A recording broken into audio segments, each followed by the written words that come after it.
Yeah, welcome into the hot shop, you guys. I just wanted to introduce what we have going on real quick. We will have a few different things happening throughout the day today.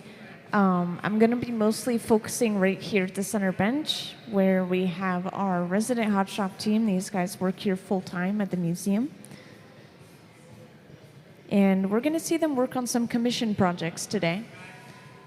And we're starting with something really interesting that we haven't seen in a little while, which is the stuff cup process. And I know that that's not going to mean much to you right off the bat, but basically what we're going to do is we're going to start a bubble like we have at the center bench, and we're going to stuff it inside of a cup of glass that we've already made on a previous date that has these really cool cloud designs.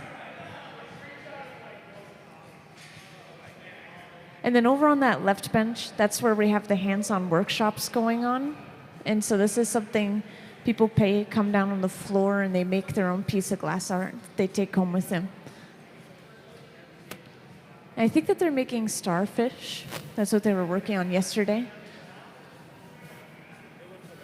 Yeah, exactly.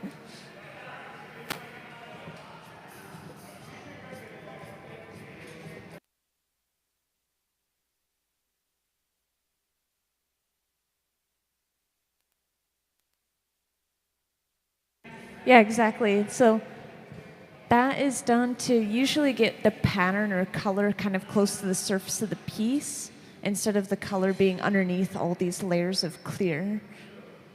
Yeah. But yeah, the cups are resting inside of this box right here. We have to, yeah, exactly. Just about 1,000 degrees Fahrenheit. To be more exact, we turn it up to like 1,020 or something like that. But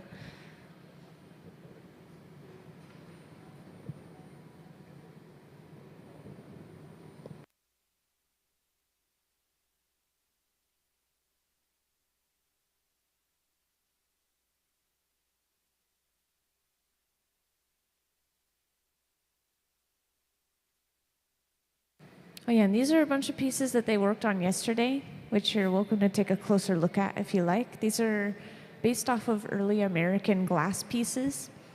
And yesterday we had a lecture on early American glass, and then made a bunch of pieces to go along with the lecture.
Hey, welcome into the hot shop. I'll give a brief introduction to catch you guys up, and then what I usually do is I just explain the process as we go along and explain what and why they're doing things that they're doing. So right here at the center bench, this is where I'm going to be focusing for the most part. These guys work for the Museum of Glass, and we're seeing them work on some commission pieces.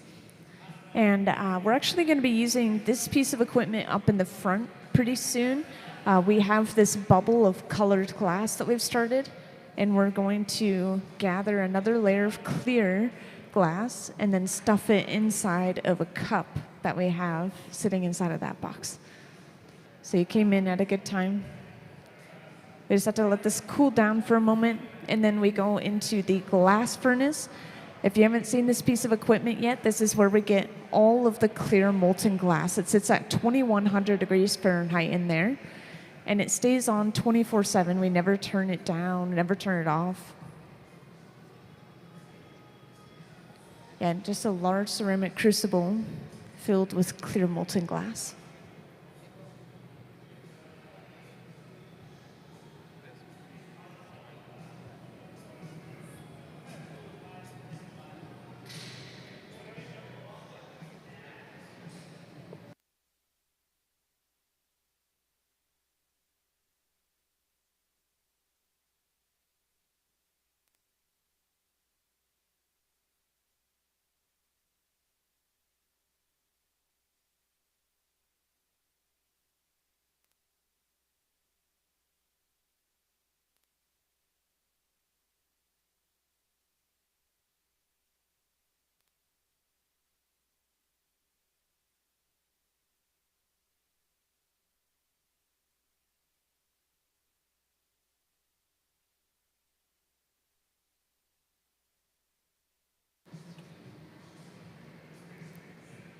So once that glass has come up to about 1000 degrees Fahrenheit, we lower our bubble inside, and it's hard to see, but basically it touches the bottom of the inside of the cup first, and then as we push down, that bubble slowly fills up the rest of the cup, along with a couple of puffs of air, and we have picked this piece of glass up. And for those who just joined in, this is a commission project that we're working on. We have a few different cups that we're picking up, and they all have these cloud designs on them of different colors like light blue, dark blue, and white. And we're going to be working on this at the center bench. Over on the left bench, we have some hands-on workshops going on throughout the day today, so that's what's going on over there. They're making things like starfish.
Yeah, so the piece that we picked up out of this box is actually a piece of glass itself. There was no mold inside of that box or anything.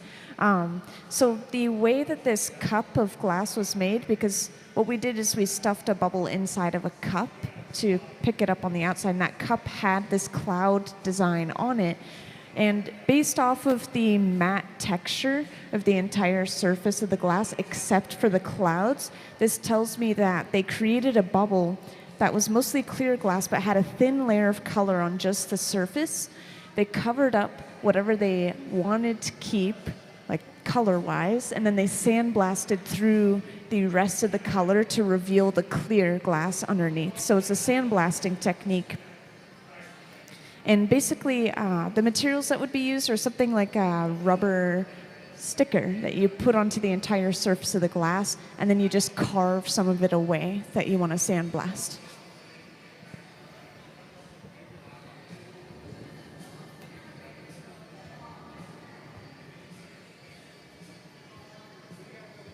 Also, we're using a Dremel right here.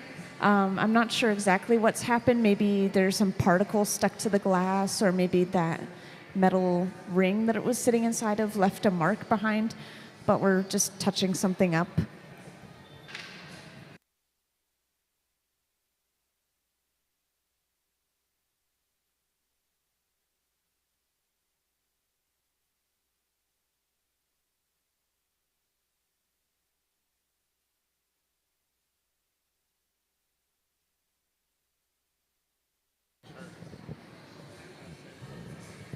Oh yeah, and later in the day, we'll see some blue pieces of glass blown, like this right here. These were made yesterday, and these are also a commission project, I think a different commission project.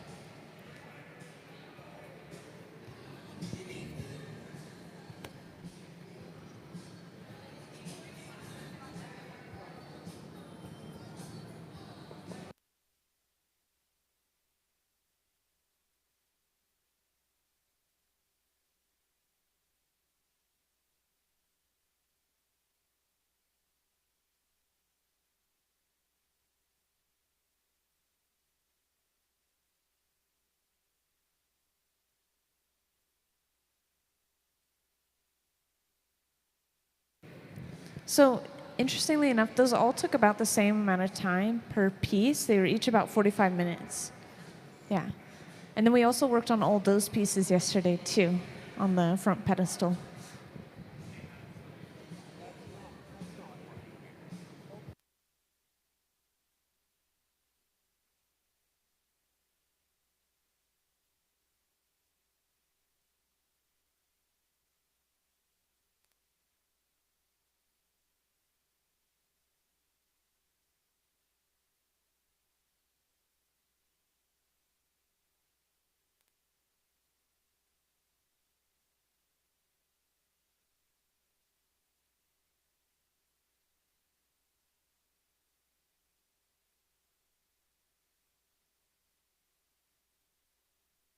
Just the glass furnaces. Yeah, everything is shut off when we're done using it, turned on maybe an hour before we get started, but the glass furnaces, the tanks that actually hold the molten glass, the ones with the closed doors, those stay on 24/7.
Okay, I've just been told that there's a white Kia hybrid, and if you need the license plate, I will read out the license plate, but there's a cat in the engine, so please go check your car if that sounds like your car.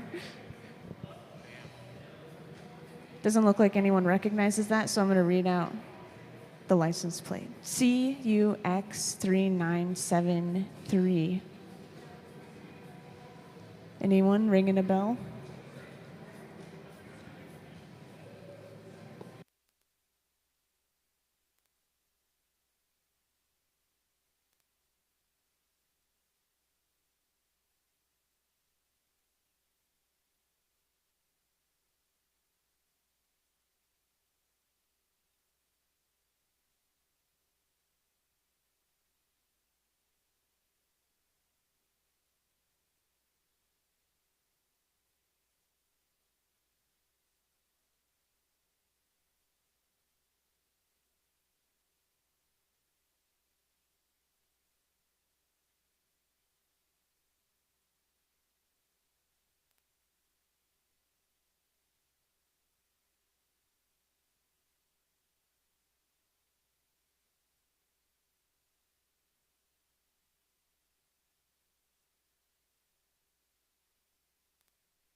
So for those who recently joined in, welcome into the Hot Shop. I'll reintroduce the project real quick, which this right here is a commission for, I can't remember exactly what it's for, but it's lighting. It's going to turn into lighting. So we have these cups of colored glass.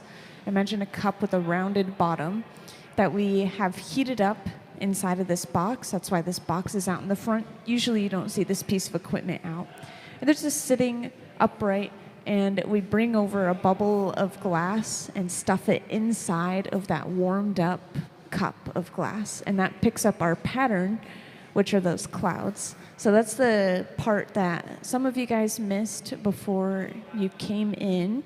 And from there, we basically have just gathered one more layer of clear glass over top of that pattern, kind of protect the pattern make sure it's not directly on the surface. And now we're blowing this out into its final shape, which we'll see what that is.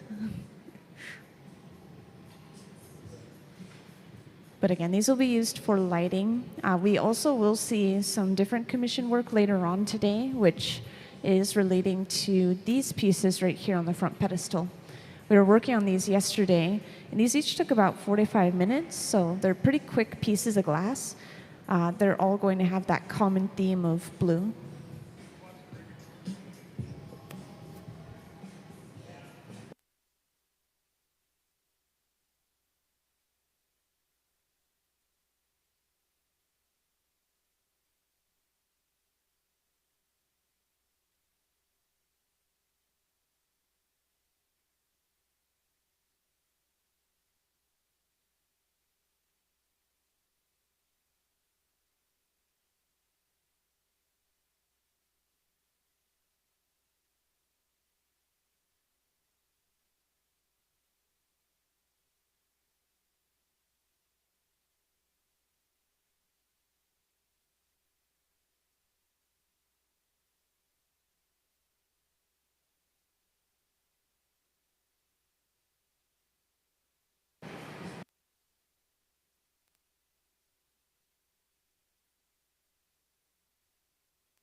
So we keep blowing this out. We have a certain size that we're going for. We'll use these calipers to check the size every once in a while and make sure we're hitting that requirement. And just to talk about a few different pieces of equipment we've been using and tools, this torch we use to heat up sections of glass at a time instead of the entire thing overall whenever we go inside of that open face furnace. They run about the same temperature, 21 to 2300 degrees Fahrenheit, both those pieces of equipment. And then again, we just use a torch to heat up one section. Say we want one area to blow out more than another, then we heat up that one area a little bit more.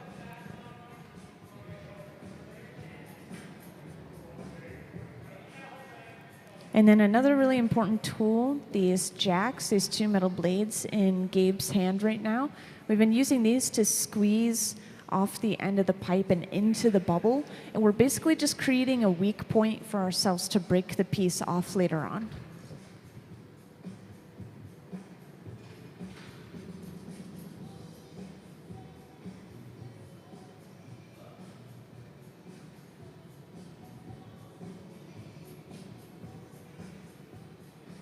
Oh, the pad in his hand? This is folded up newspaper, and we splash it with a little bit of water, but that's pretty much it. And it's a surprising tool, but you surprisingly can't feel heat through this, and newspaper is still plentiful and it's cheap, so.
So it looks like we've hit the size requirement. They're happy with the shape. So at this point, we're just preparing to break it off and put it away. And we always put our finished pieces inside of these large boxes called annealers. The ones that we usually use are on the walls, those large black boxes. And basically, they have a programmed electric system to them. We press a button and it slowly cools down for a certain amount of time that we set it to, usually about 8 to 12 hours.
And to break the piece off, we use a file dipped in some water.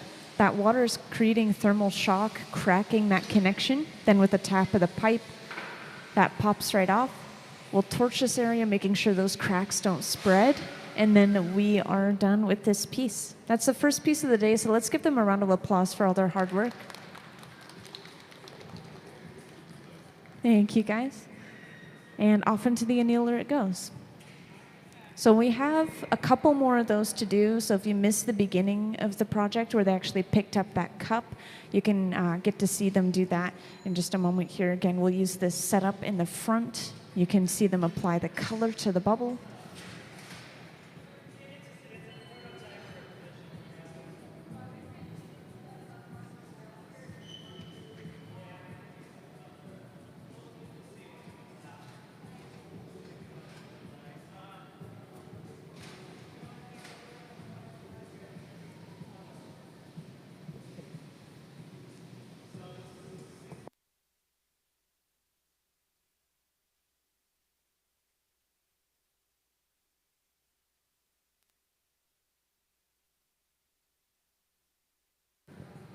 So we have all sorts of fun things coming up at the museum all the time. I did want to point out a couple of fun things we have coming up that are free for you guys to attend, because who doesn't like free stuff?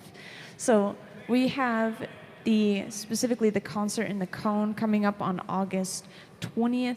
And what that is every third Thursday we have free admission into the museum from 5 to 8 p.m. That's a usual recurring thing every month. But then on top of that, every once in a while, we'll have live music playing up above the hot shop while they're making glass art down on the floor. And usually what they try to do is they make a piece relating to the theme of the music. So last time it was something water related, I believe. And so they made this big rondelle that replicated a water splash or drop. Oh, and then also, I wanted to talk about, let me pull up this event real quick so I can be very exact about the date.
Okay, there we go. So I found the date, found it on the calendar. This is coming up even sooner than that third Thursday program that I mentioned. And this is Glassfest Northwest. And this happens yearly. So each year we set up the entire plaza outside of the museum. We cover it in tents. There are a bunch of artists that come and display their work and sell their work, food trucks, music, all sorts of really big fun things. And that's on August 8th. So those are a couple of fun things that I wanted to mention. Thanks for bearing with me.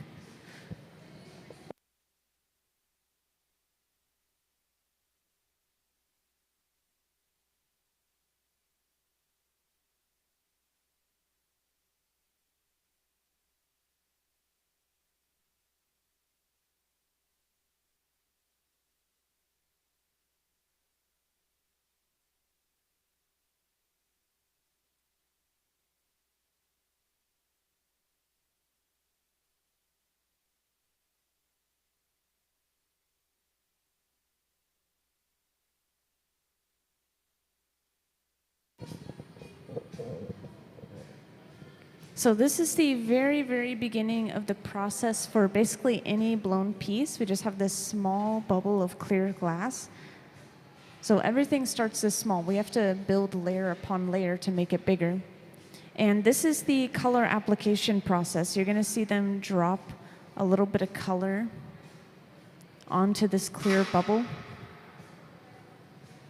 Don't mind the loud banging noise. They're actually trying to straighten out the pipe by doing that.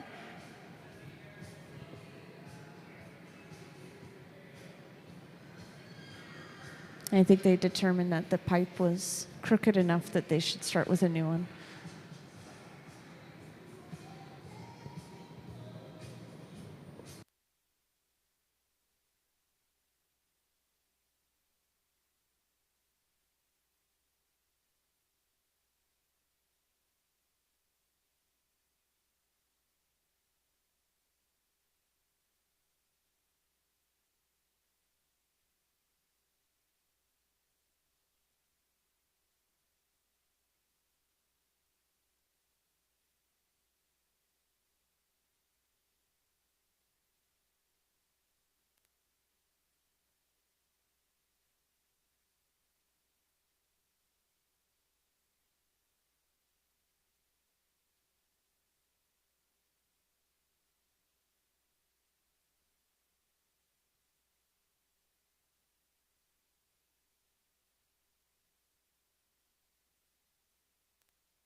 So we took that colored glass, which I know you guys haven't seen this coloring process before, so I'll kind of explain that color.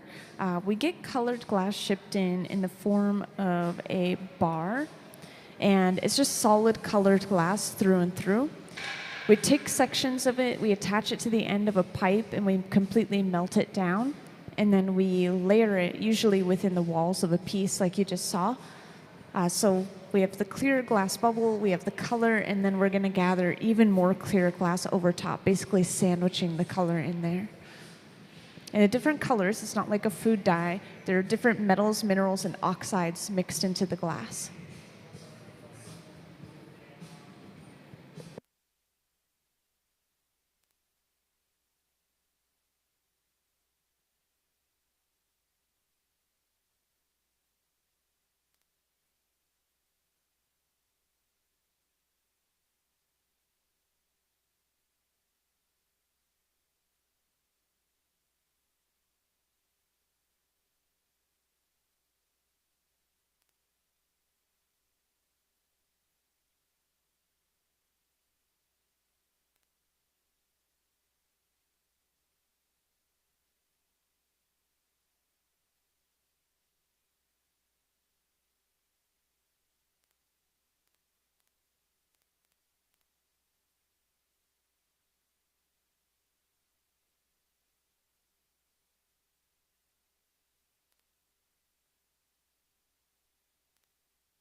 So now that we've let that color cool down to a certain extent, we can start gathering up some layers of clear over top of that. And this is definitely a different color than the last piece, I'll point out. The last one was a transparent color, so you're able to see through the final product. This one looks like it may be completely opaque.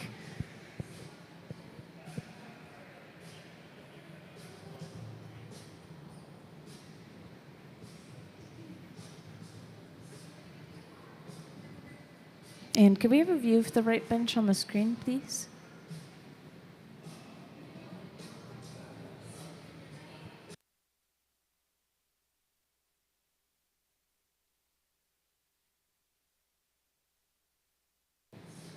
Thank you.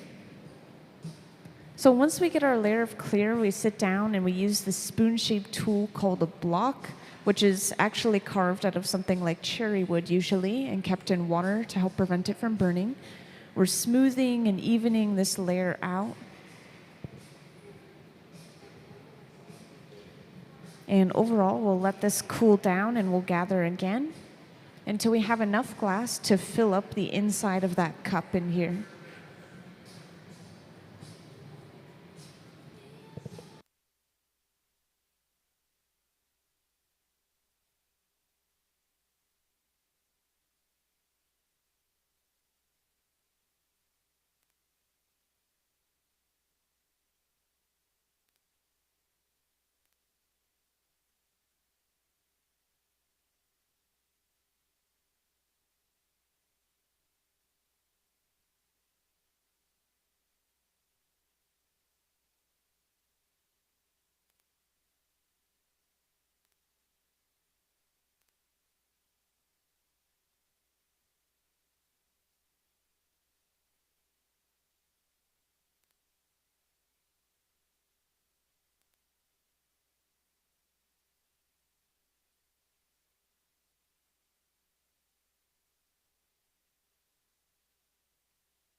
So we've come to the center bench and we've heated up the glass, we've blown the bubble a little bit, and the goal for working with this glass right now is actually to get it into more of a longer tapered shape.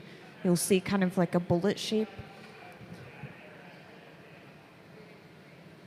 And the reasoning for this, we want it to fit inside of the cup in such a way that it touches the bottom of the cup first without tagging the sides. So that way we can get it all the way in there and then fill it up from the bottom.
So this next gather of clear, I think, should be the last, and then we'll stuff it inside of that cup. We're again just waiting for this to cool down so we have a nice solid core inside of that next layer of glass.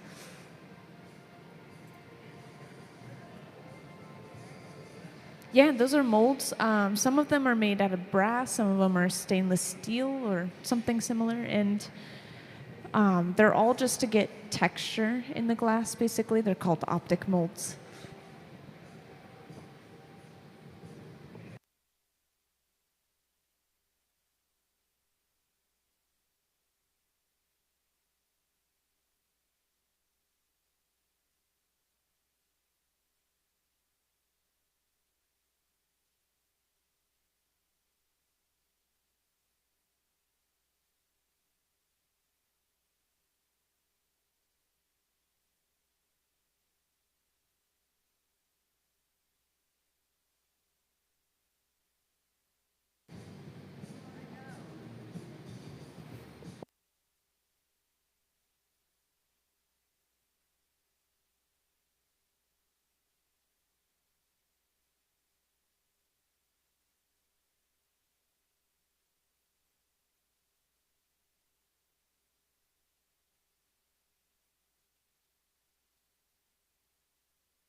Yeah, welcome to those who just joined in.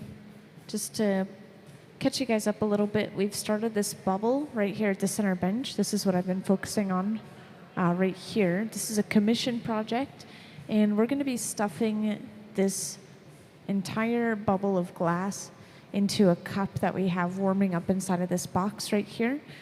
They're heating it up to just about 1,000 degrees Fahrenheit.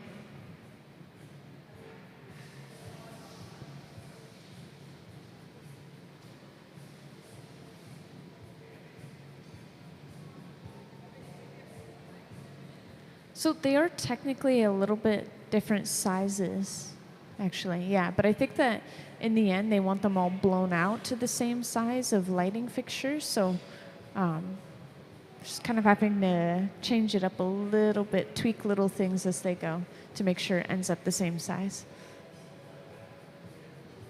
But yeah, the cups are slightly different in that box. Oh yeah, and I don't know if you heard this, but we have different colors of clouds in there. So the first one we picked up was like a light blue, but I think I remember seeing yesterday that they also had a dark blue, so I'm assuming that's what they'll be picking up with this light background underneath.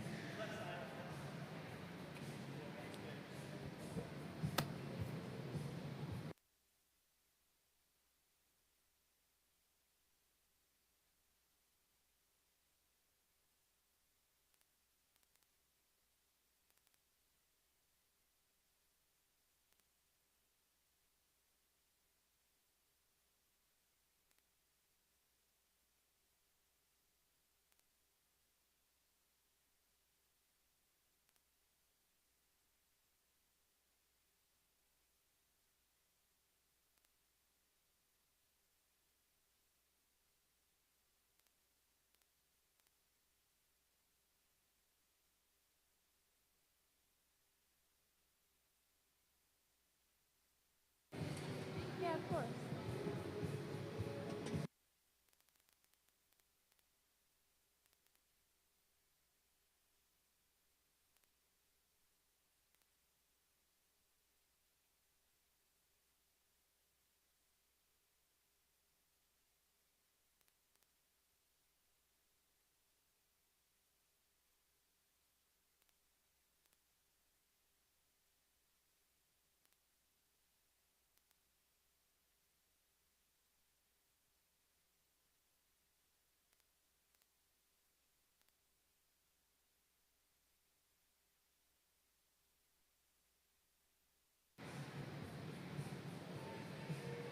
So now we have the overall color of this lighting fixture, and we have the clouds. This large metal table is called the marver, and when we roll the glass on the marver, we're oftentimes sheeping, but sometimes we're also cooling the glass down. It's kind of sucking heat out of the glass wherever it touches the table, which can help prevent it from blowout.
So there are a few different things we do to prevent air bubbles. Like when we picked up the cup, for example, if we were to stuff it incorrectly, we could end up with a large air bubble either stuck in the bottom of the cup or the side of the cup.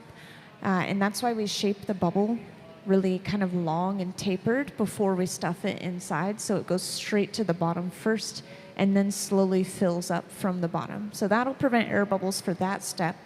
And then in general, to prevent gathering air bubbles, like picking up air bubbles out of the furnace, sometimes you'll see them spray some water into the furnace, and that is actually to break any air bubbles that have risen to the surface of the glass, because we do get air bubbles in there if it's freshly molten glass or if we've been gathering a lot and then the glass that drips back in the tank is kind of folding on top of itself. And yeah, so there are a couple of different ways right there.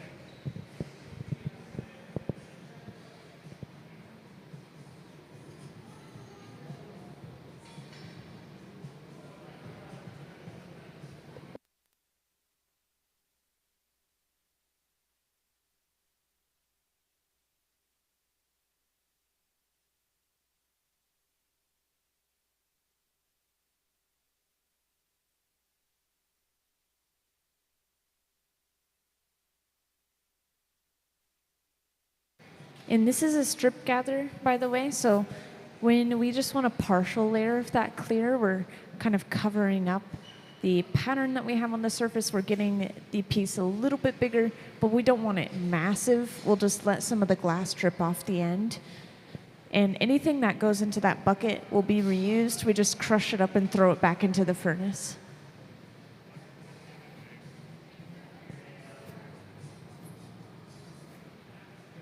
And this is all the glass that we need for this project. So from here, we're going to see them start to blow it out and shape it into the light fixture.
So we've already started to blow this out.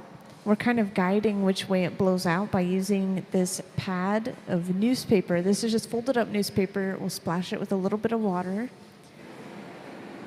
And then every once in a while, we're heating the glass up with this torch. We call this a fluffy torch as glass blowers. Basically, it just heats up sections of glass at a time instead of heating up the entire thing overall. So if we want one area to expand a little bit more than other areas, we'll apply a little extra heat there.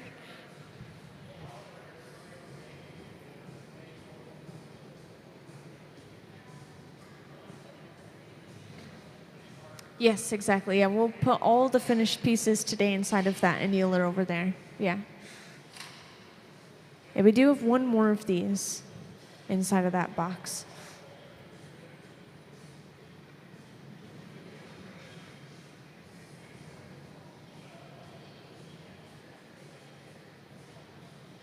And we'll come into the hot shop, you two.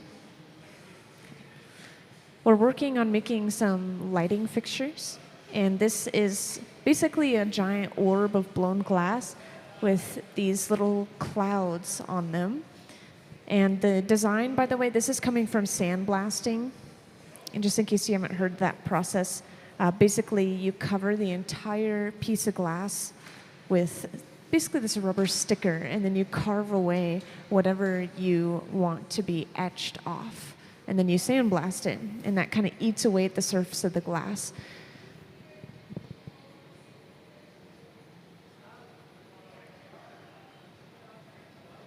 So we'll keep blowing this out and lightly shaping it. Our goal is to make basically a perfectly round orb of blown glass. These two metal blades are the jacks. We're creating a weak point right here to eventually break the piece off.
Uh, 21 to 2300 degrees Fahrenheit.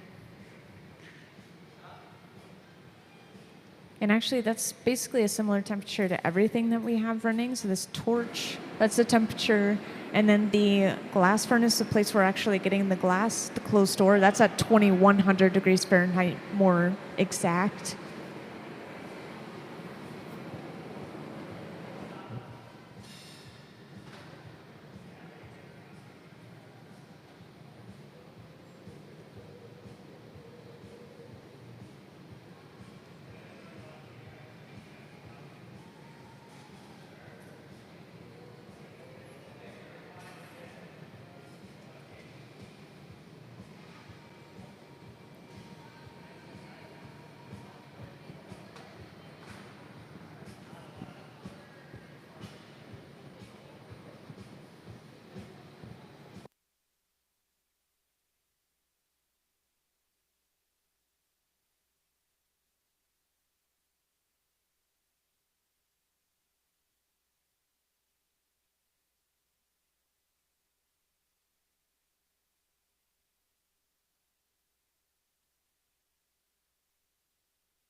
So yeah, this is pretty much it for the piece. We'll start getting ready to break it off and put it away.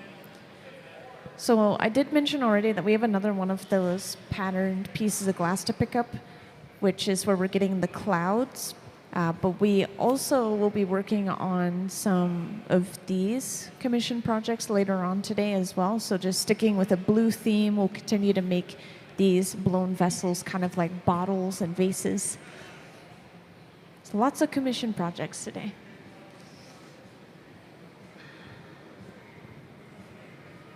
So Trent gets suited up in these Kevlar gloves.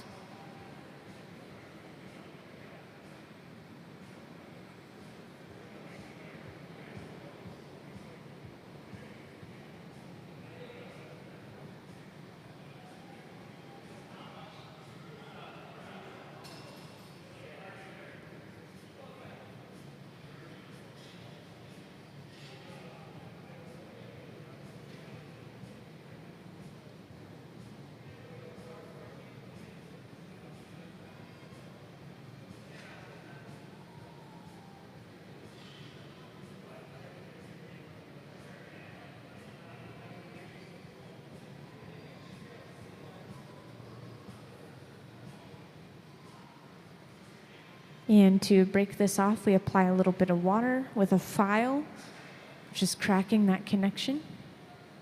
And then all we have to do is tap the pipe, and that should just pop right off.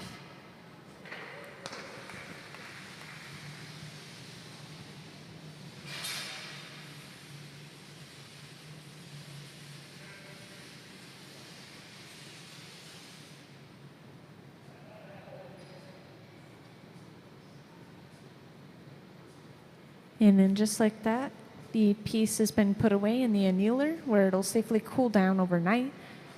And we won't see that piece again until tomorrow once it's cooled down.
So this is the very beginning of the process over on the right bench, which you're about to see is a color drop or a color overlay.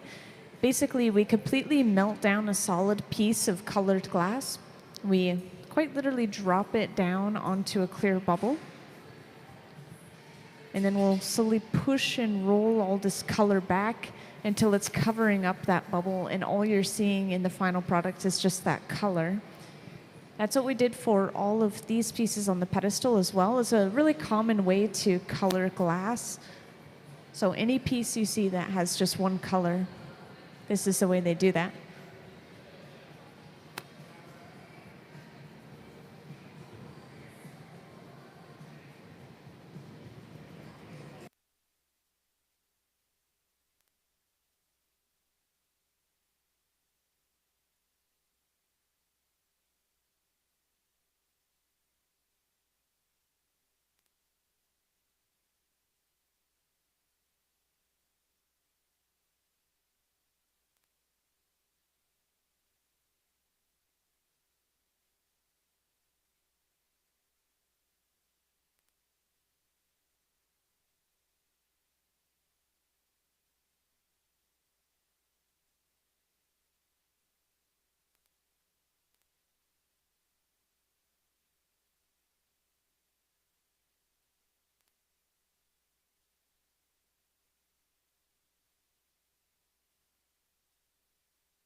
Hey, welcome into the Hot Shop, you two. So just to catch you guys up, we are continuing to work on our commissions that we started this morning. And these pieces, we don't have a physical example out on display, but we're going to see them create a large spherical sort of lighting fixture. And this is going to be using this glass that we have right here at the center bench. We've just finished getting our overall color for the piece.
And welcome to those who just joined in. I just wanted to give you guys an overview as to what we have going on. So I'm going to be focusing right here at the center and right bench for the most part. These guys are working for the museum, and we're going to see them create a large kind of spherical lighting fixture. And this is going to have little fluffy clouds on it, and it's going to have an overall colored background behind those clouds as well. So far, we just have the color for the background, which it looks like was gray. I may be wrong, but I am assuming it's gray. And then we have the cloud pattern on a cup of glass inside of this box right here. So we'll be using this piece of equipment eventually.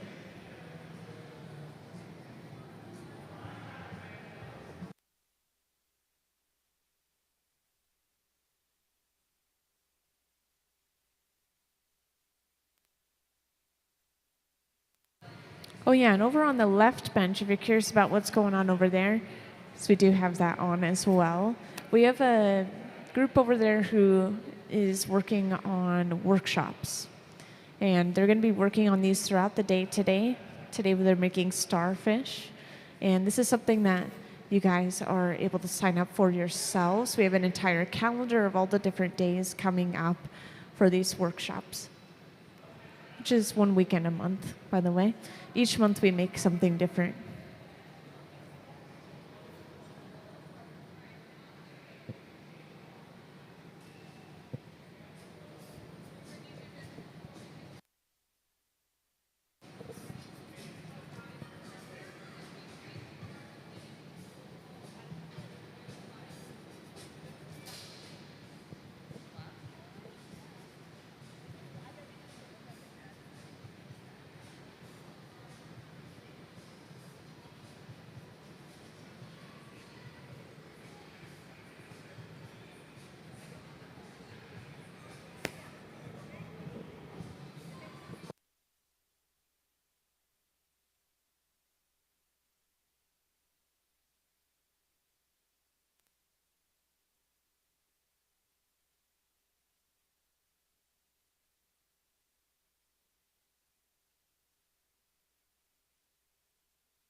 So we've moved to the center bench now.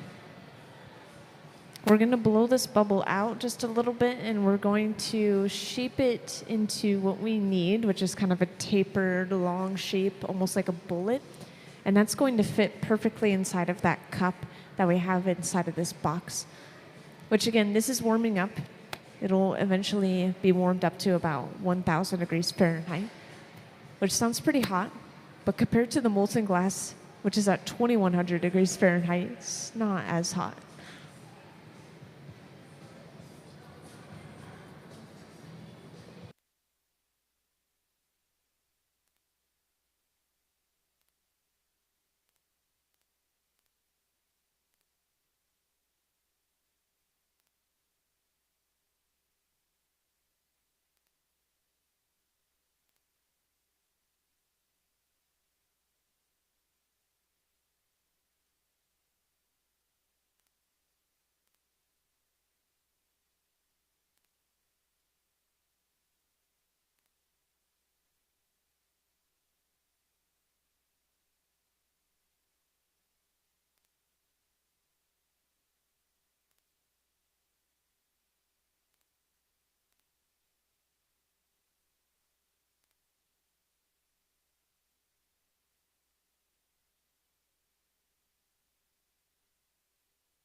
Oh, yeah, and just to point out again, since I see some people looking over there, these are some hands on workshops we have going on throughout the day, and they're making starfish today. And these are completely solid, so we're working with blown glass here and then solid or sculptural glass over there.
So we're expanding this bubble a little bit. And we'll heat this up and we'll shape it into that bullet shape I mentioned earlier.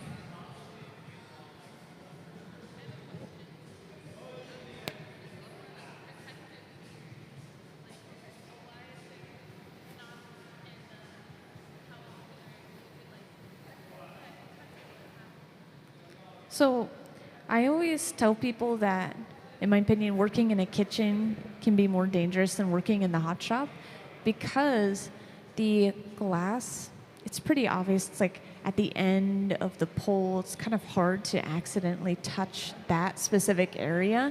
The only thing that people burn themselves on, and this is like beginners, is they'll like touch the wrong end of a tool without realizing that it's hot, or maybe something will pop and then there will just be like a tiny little piece of glass that bounces off of you, sort of, which can be hot. And after a certain temperature, I feel like a lot of burns are going to be basically the same, where it just instantly like creates that white layer of dead skin, right? It's not like we ever can touch the molten glass. That would be very difficult. Usually it's just the things that look cold, which are like 1,000 degrees Fahrenheit. And I know that still sounds super hot, right? But then the kitchen, you have boiling liquids, you have gooey, sticky, hot sugar. And if any of that stuff touches you, first of all, it's really hard to avoid. It's like splashing everywhere, or if you get something spilled on you, you can't take it off immediately. With glass, you can just kind of flick it off and it's gone. So, in my opinion, working in a kitchen is more dangerous. And actually, if we wear something like gloves, it can actually hinder our movement and make it a little bit more dangerous, or it can even absorb heat. And then at some point, once you realize it's too hot, then you have to somehow get it off while you're working with the glass, which I've seen before. Every now and then they have to wear gloves for literally just to get a good grip if the glass is super heavy, and those gloves can absorb heat. But yeah, good question. I get that question a lot.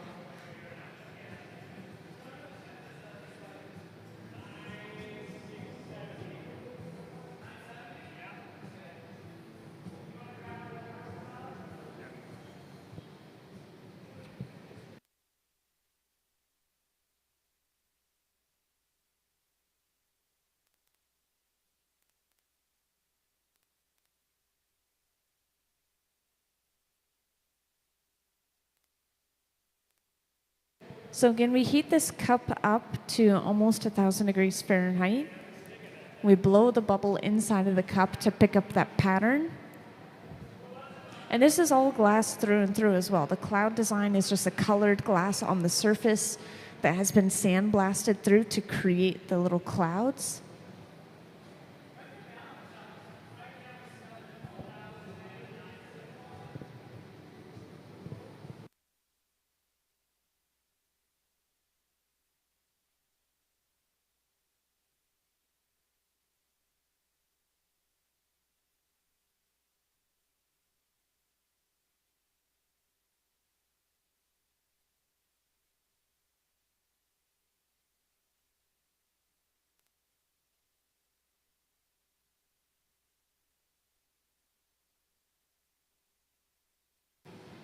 Hey, welcome into the hot shop, you guys. We're working on a commission piece, and you came in just after we picked up a cup of patterned glass that has little clouds on it. So we're going to be taking that piece of glass and blowing that out into a light fixture pretty soon, which is basically just going to be a large round orb of blown glass.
So we're rolling it on the marver being this large metal table.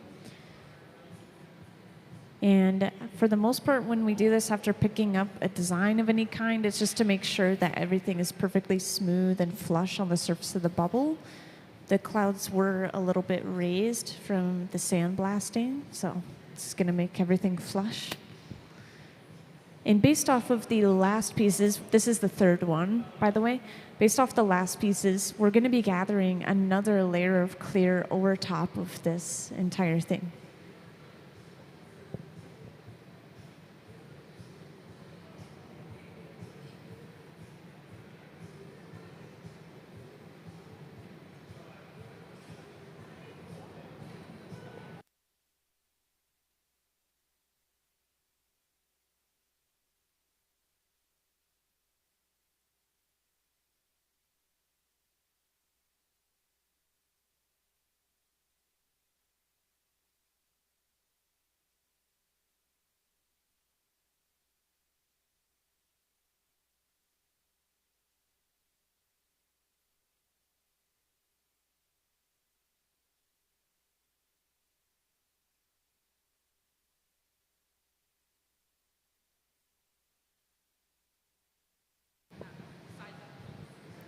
So this piece, let's see, the last ones, I'm trying to calculate how long the last ones took. Each one has taken a little under an hour, maybe 45 to 50 minutes. So we started this one maybe 15 to 20 minutes ago. I would say the fastest part of the process is actually when we start blowing it out and shaping it. Once we have all the glass we need, the longest part is other than cooling, getting all the glass that we need like this, because we have to let all the layers cool down.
Yeah, it's always cool to hear from the artists that are working. They were just telling me about how the cup itself is made, which I think you guys walked in just after we picked up the cup, right? But we heated up this cup of patterned glass in this box, and the pattern is sandblasted on. But there's so much work that goes into this piece. They have to make the cup that's clear glass for the most part, and then it just has that layer of color on the outside. They have to let that cool down, and then they have to sandblast it, and then they have to heat it back up and pick it up like they are today in the hot shop. Oh yeah, look at that. This is so interesting. As I'm talking, this cup or this color is becoming more and more opaque. So this is one that's going to be kind of hard to determine what color it is until the very end when they put it away.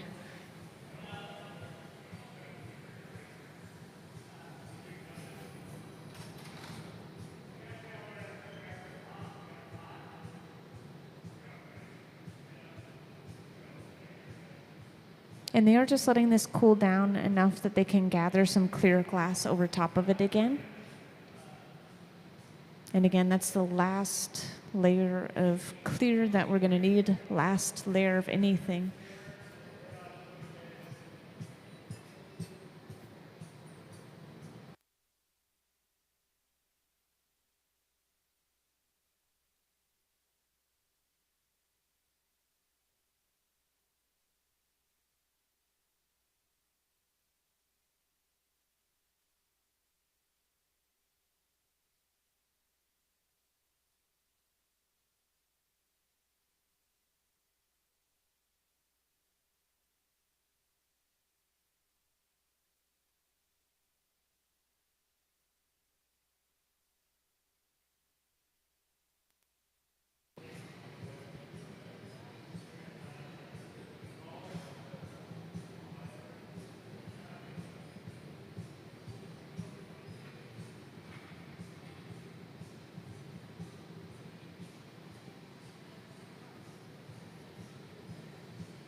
So with that layer of clear, we'll now be able to come to the bench, and we'll start to smooth and even this layer out using the wooden spoon-shaped tool that we just set down onto the bench.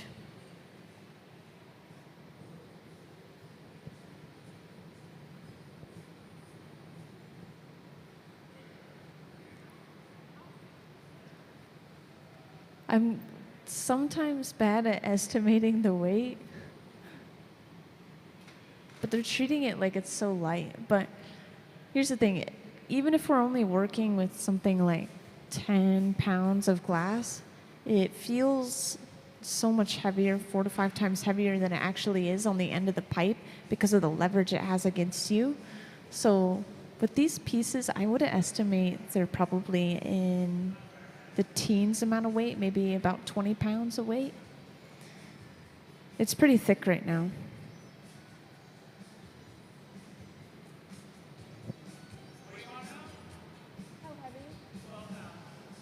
12 pounds.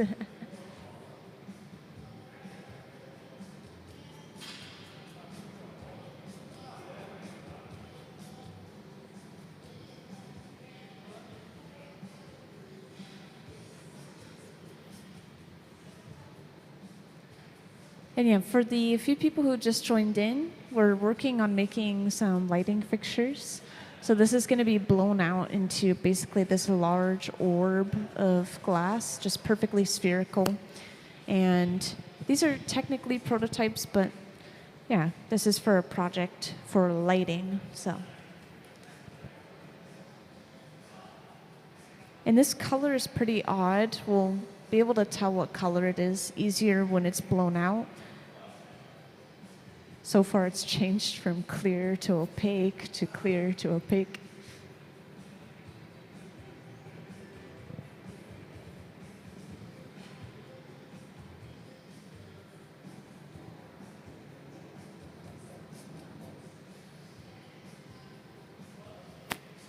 So this is when most of the blowing is going to happen.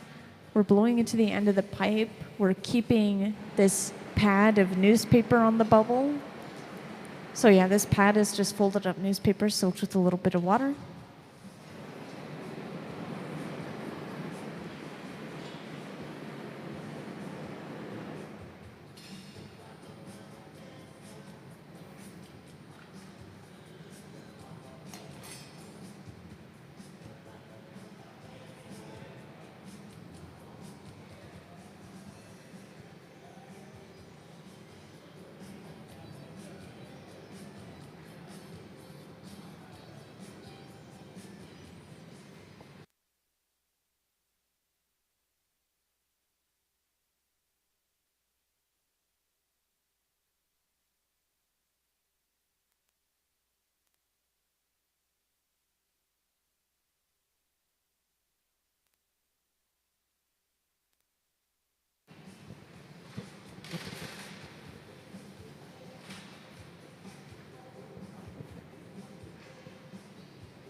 So all of our equipment's running just about 21 to 2300 degrees Fahrenheit. The glass is always going to be somewhere between 1 and 2000 degrees Fahrenheit, by the way. At 2000 degrees Fahrenheit, it's like honey, so it's almost uncontrollable. It's pretty hard to work with completely molten glass, or it can be. And then when it's at 1000 degrees Fahrenheit, it's completely solid again, as if it were room temperature. So it always has to be somewhere in that range.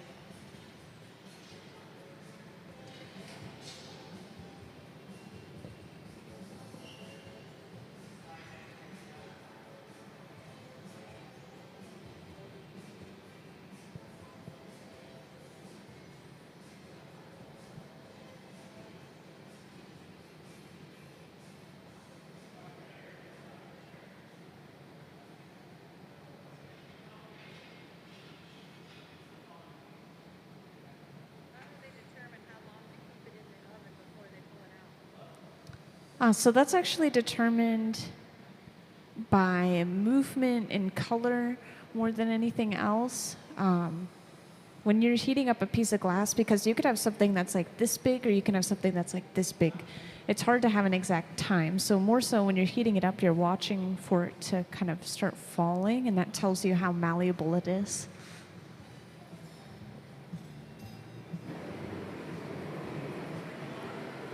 Oh yeah, I want to point out something important. So we keep using these two metal blades. We're squeezing into the glass bubble, and this is just creating a weak point, and will eventually break the piece off from there entirely.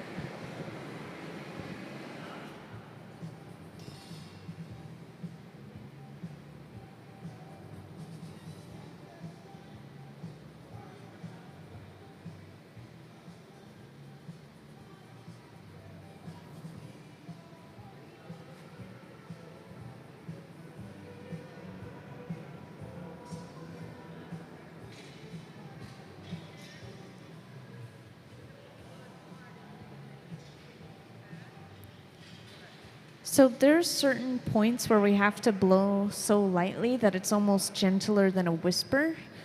So we have to really carefully blow it out so that we don't, blow it out too far and then it collapses in some sort of way. But with these pieces, oftentimes we're blowing decently hard, especially as the glass is cooling down. It's becoming less malleable, so we have to put more force into it.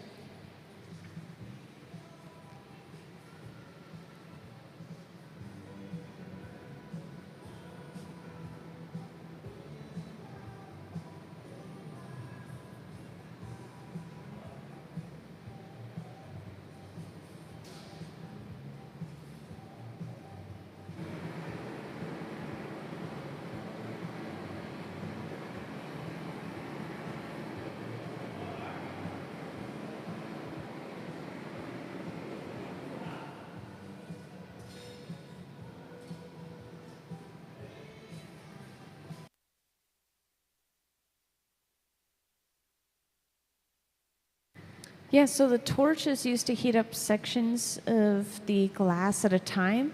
So earlier, when we were torching really heavily, we were trying to heat up a section enough that it would blow out while leaving everything else pretty much alone and pretty cold. So just specific targeted heat to work on one area.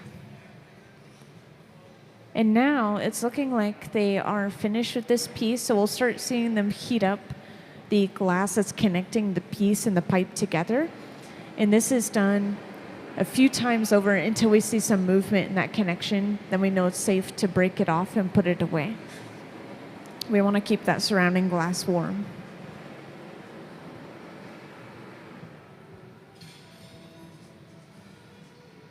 And this is the last one for this specific project that you're seeing for the lighting fixtures. It's the third one that we've worked on today.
So to break it off, we'll apply a little bit of water with a file.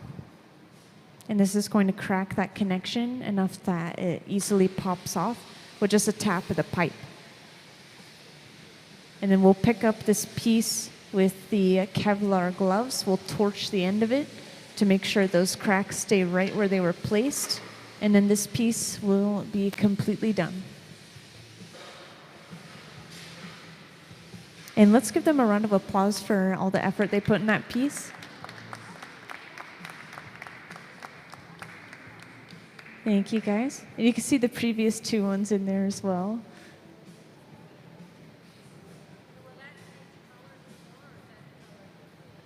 It's a good question. So some colors do change a little bit as they cool down overnight. Some good examples of this would be red or yellows and oranges. Those all have cadmium in them, and they all change pretty drastically. Like the yellow looks orange and it'll change back to yellow. The orange looks red, it'll change back to orange. And then the red looks black for some reason when we're working with it in the hot shop. It'll go back to red. So this one, though, it looks like it's a semi-transparent or semi-opaque color, maybe something like an opal. And I think that it's pretty accurate to the final color.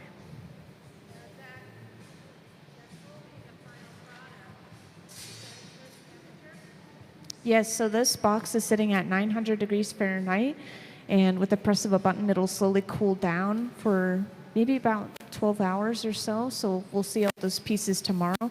But that cooling process is to prevent thermal shock. Yeah, that piece would break apart in seconds to minutes if we had just left it out at room temperature. And don't worry, for those who just joined in, we are going to be working on a different project pretty soon. I'm sure the artists just need to get a little bit of water and deliberate on the next project, but we will eventually see some pieces like this right here on the front pedestal. These were made yesterday, and these are also a commission project, so lots of commissions today.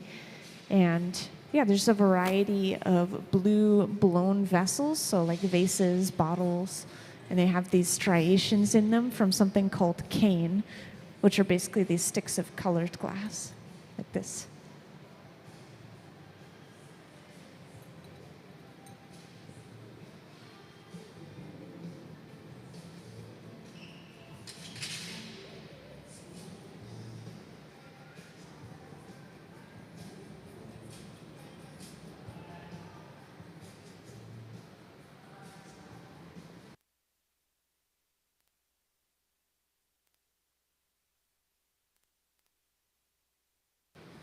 So there are ways that I've seen where basically you immediately put it into a really insulating material or really insulated chamber of some kind. There are really good examples of like old ceramic kilns that are still being used where they fire it and then they just eventually extinguish the fire in some sort of way and then they just seal the doors and they don't open it for like a month or something crazy. But yeah, so it's just slow cooling. Any way to get that slow cooling, it's fine.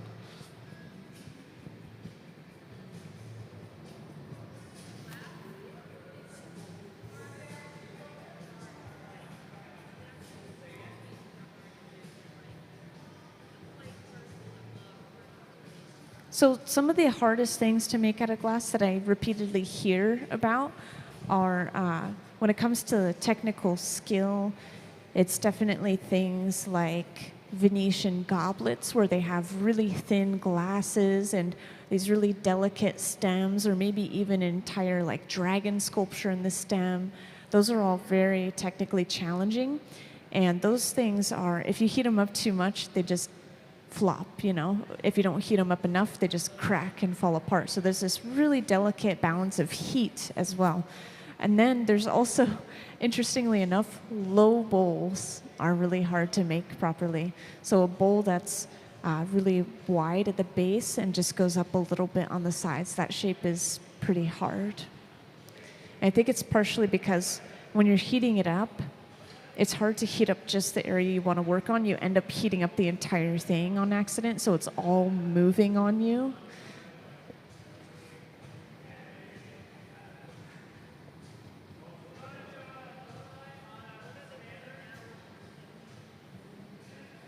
I'll check on what they're getting started on.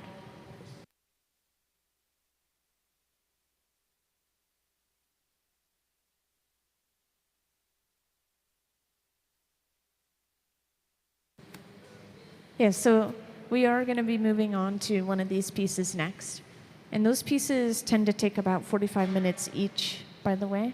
I was timing them yesterday. Those three each took just about 45 minutes.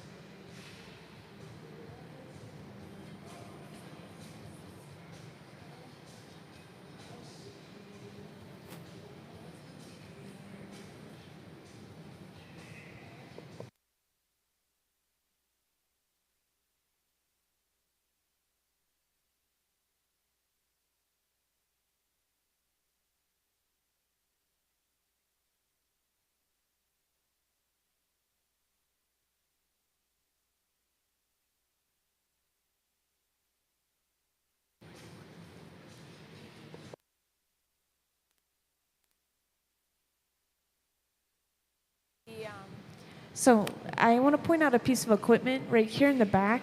The tank with the closed door that we're going inside of right now is the glass furnace, and that is running 24/7 at a pretty consistent 2100 degrees Fahrenheit, just to make sure that the molten glass inside stays at a very good consistency and temperature. But everything else we turn off when we're done, and we turn on maybe an hour or so before we get started.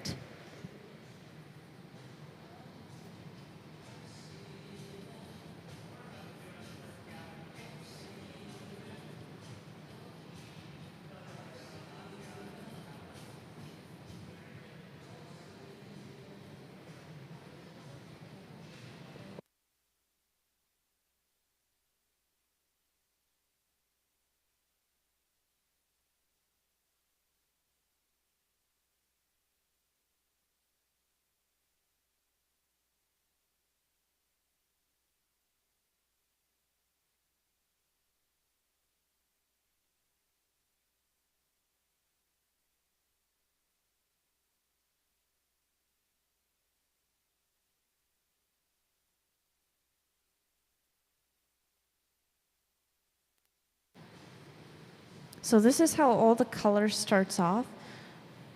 Starts off in this bar form that we get shipped in, so we don't make colored glass ourselves. And we just take sections of it, whether it be this much for a small piece or maybe an entire bar like this for a large, large piece. We melt that down on the end of a pipe, like you're seeing over there. Trent has a piece of color that he's melting down, and we're going to drop it on top of the clear bubble that's just been created over there as well.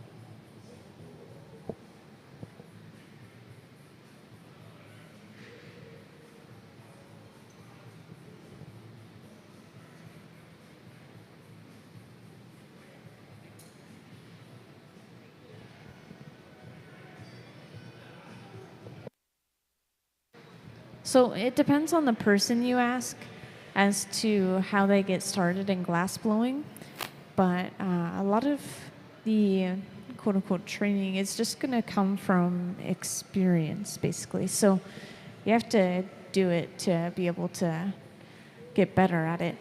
And a lot of people kind of run into glass blowing as like a college elective. They go to college, they randomly take a glass blowing class, and then they kind of fall in love with it. I've heard that story a lot from different artists. And then some people will maybe start working in the hot shop and doing something like filling the furnace, which you're not really handling the glass, you're just throwing solid glass or sand in the furnace and melting it.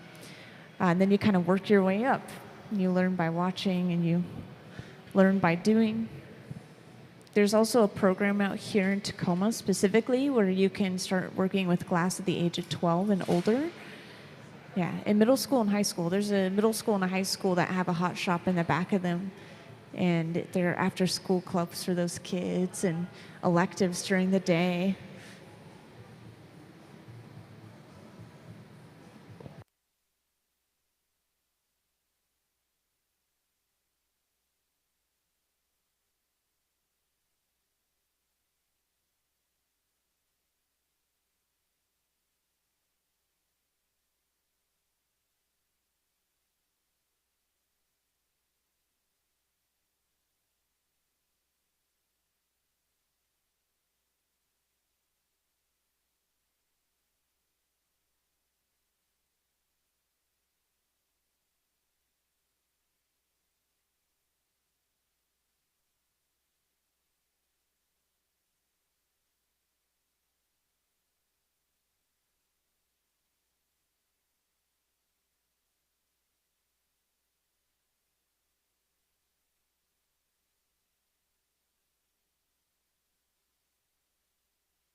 So we have a layer of blue color on this little bubble right here at the center bench now.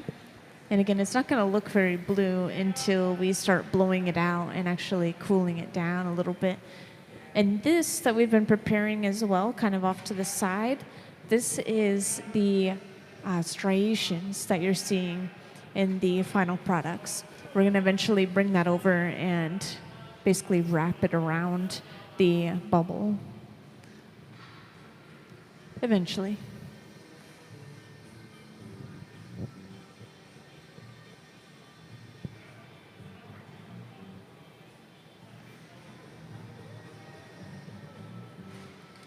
Yeah, there's a trough of water that we set the pipe into just to cool the pipe down.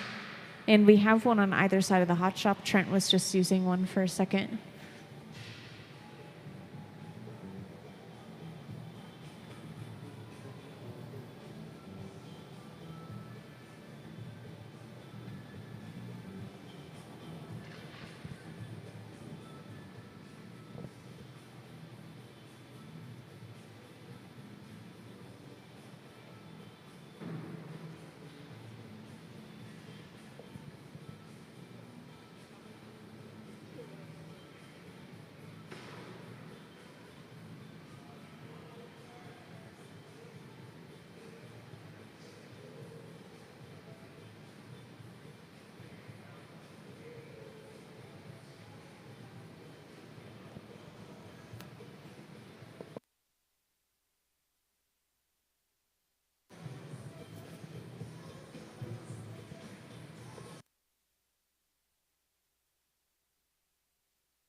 So after letting this colored glass cool down, we're gathering another layer of clear. So this is what we have to do for every piece of glass. If we want to make something bigger, we just build it up basically like tree rings. Like if you cut this and look at the cross section, we just have layer upon layer of glass.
So at the center bench, every time we get a new layer of glass, we sit down and we use this wooden spoon-shaped tool called a block. We're just kind of smoothing and evening that glass out. And then this pad here, you'll see us use this all the time. This is just folded up newspaper, and we'll splash it with a little bit of water.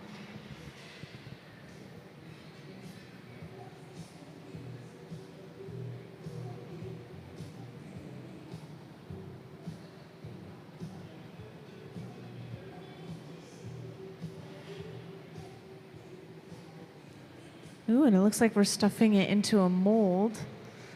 So all these metal objects on the ground in front of where we're working, those are all optic molds. they have ridges on the inside of them straight from the top to the bottom. Each different one is just a different size, or maybe they have a different number of ridges. So we now have those ridges on the glass.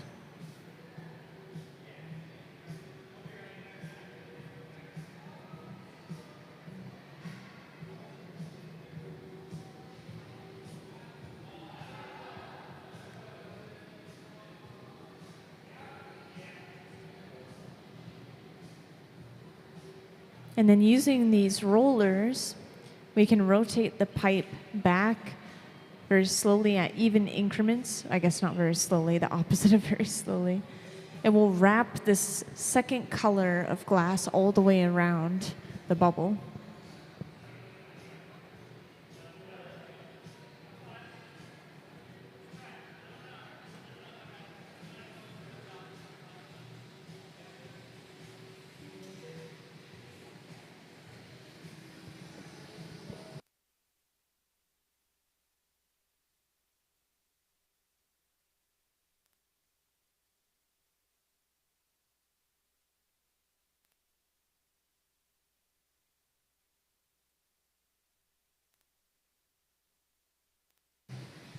So it's a little bit hard to describe, but what they've done, because they have those ridges, they have high points and low points on the bubble, and then they've wrapped this glass around, it's just touching those high points.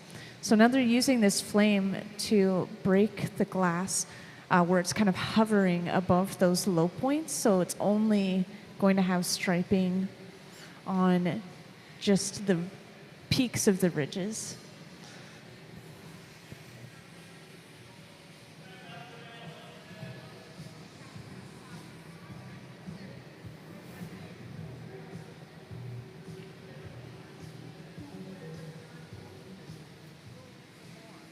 Yeah, exactly. So that bit of glass is pretty large, and what we'll do is we'll just reshape it each time, and we'll set it aside in here to keep it warm, which I actually haven't pointed out this piece of equipment yet, but this is the garage.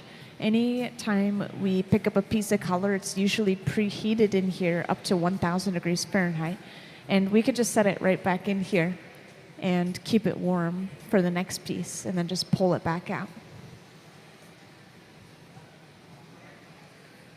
Oh yeah, and over on that left bench, we have some hands-on workshops going on throughout the day today. So if you're curious about what's going on over there, they're making some starfish.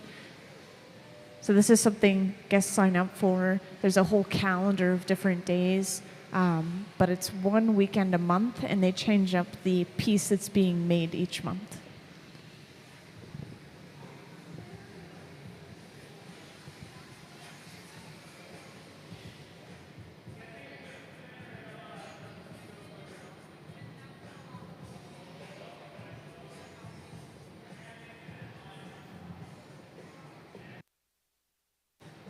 So the pipes themselves are usually about 10 pounds, whether it be a small solid rod or a slightly larger hollow rod. Usually the weight is about 10 pounds, up to about 15 pounds for the thicker, larger ones. Yeah. Yeah, plus the glass. And I mentioned this earlier, but you guys weren't here yet, but the leverage of the glass, it's all the way at the end of the pipe, far away from you. The leverage makes it feel so much heavier than it actually is.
And for those who joined in a little bit later, I want to point out these pieces on the front pedestal again.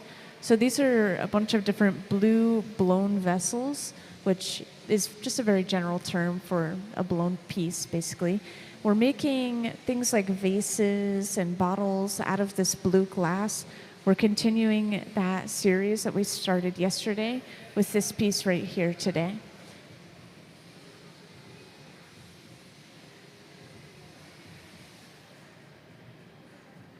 And we started this piece about 15 minutes ago, and each of these pieces takes about 45 minutes total. The longest part of the process is just getting that patterning and getting all the glass we need.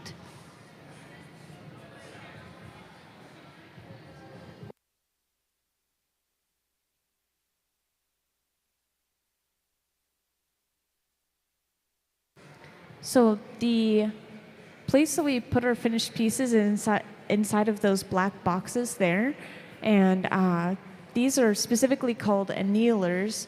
They hold at 900 degrees Fahrenheit, and then with the press of a button, they start to slowly cool down, usually for about 12 hours. And we have multiple annealers. We have them on the far walls, and the ones in the front are technically annealers as well. We use those almost as like a backup if we run out of space.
I have no idea.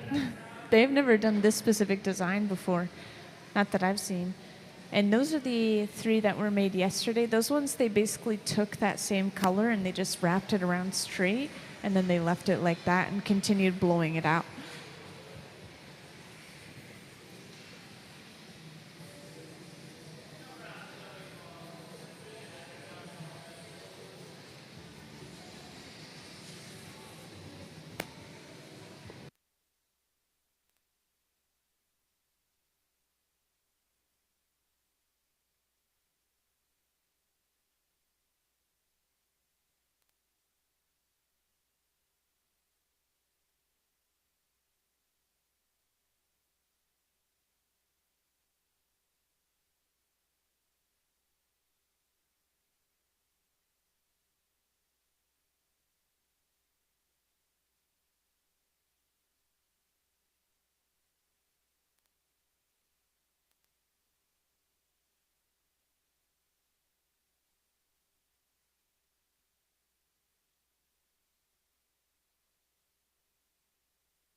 So for those who just joined in, welcome into the Hot Shop. I did want to quickly introduce that we have our resident Hot Shop team on the floor. These guys working here at the center bench are working on commission projects. And these are actually some really good examples right here on the front pedestal. These were made yesterday, and they're basically continuing the series. And the idea is they have a blue transparent base and these striations that are coming from various means, but so far we've seen a lot of these wraps applied. So they bring another bit of color over and they wrap it around. And that's what we just finished right here at the center bench. It looks like we're done with that color wrapping.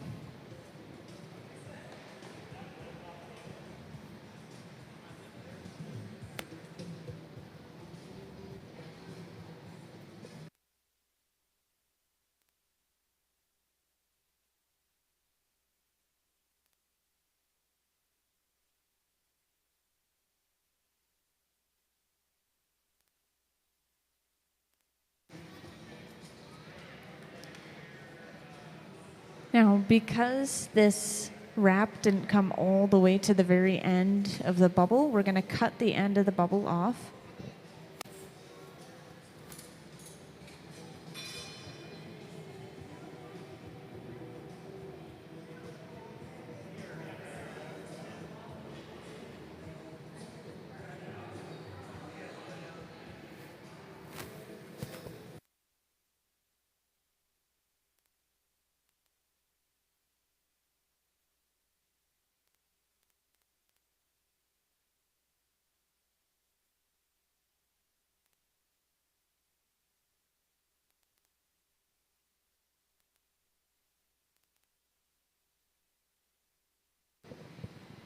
So this is not really part of the process itself, but it looks like we're saving the little cut off that we took off of the end. Sometimes this is done if we have a really nice color or pattern in the glass. They'll save these little pieces, and they can either turn them into paperweights or little cups even sometimes if there's enough color.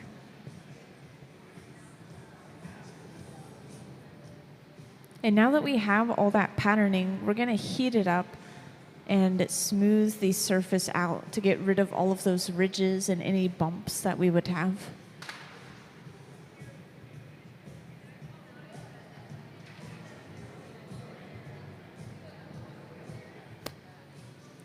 Yeah, sometimes we cap the end of the pipe, quote unquote cap, and that is because anytime we're applying pressure to the glass, the pipe works both ways. Air can escape the bubble and escape the pipe. So we're just maintaining pressure inside by capping it. And you'll see that again later on too. We do that close to the end when we're working on the bottom.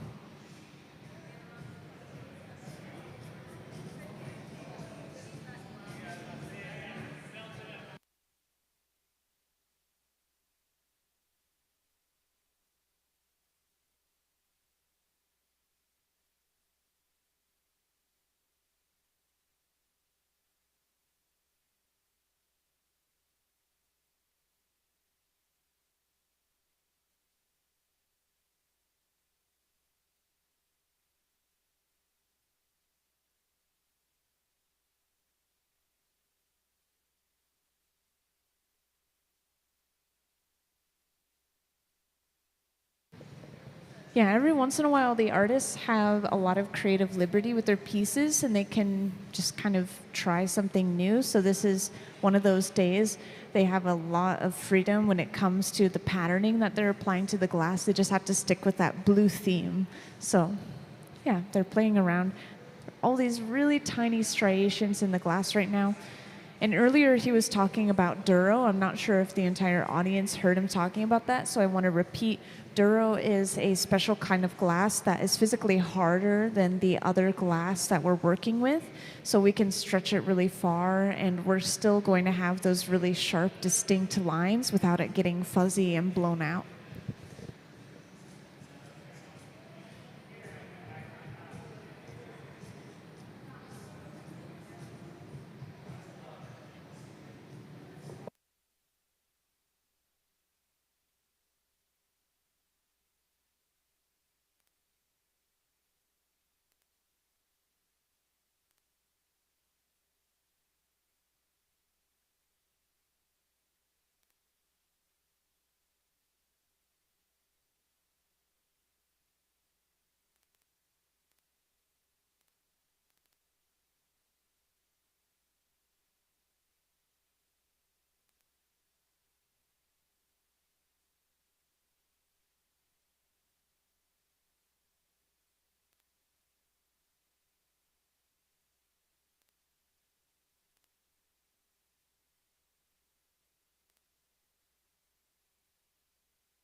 Yeah, right now we're seeing a couple of different things. Even if this piece were to fully cool down as is right here, that color on there is so rich because it's so thick right now that you still wouldn't be able to see through it very well. It would be a pretty different color than the final product, like over there. So we have to blow it out and let it cool down for us to see that blue a lot better.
Yeah, so the heat will only travel so far down the pipe, and that's actually visually easy to see. That area of the pipe that's darkened and kind of matte, that's the area that we completely avoid touching at basically all times. And then it starts to kind of transition into more of a silver color, and that's where it's okay to touch. But every once in a while, if the furnace, like the level of the glass is really low, we have to stick the pipe really deep in there to get the glass, and that applies a ton of heat to the pipe, and then we need to cool the pipe down in the pipe cooler. Otherwise, if we're just working with small glass and we're not heating up the pipe itself, we don't really have to cool the pipe down at all. Yeah. Stainless steel is a relatively poor conductor of heat compared to other metals.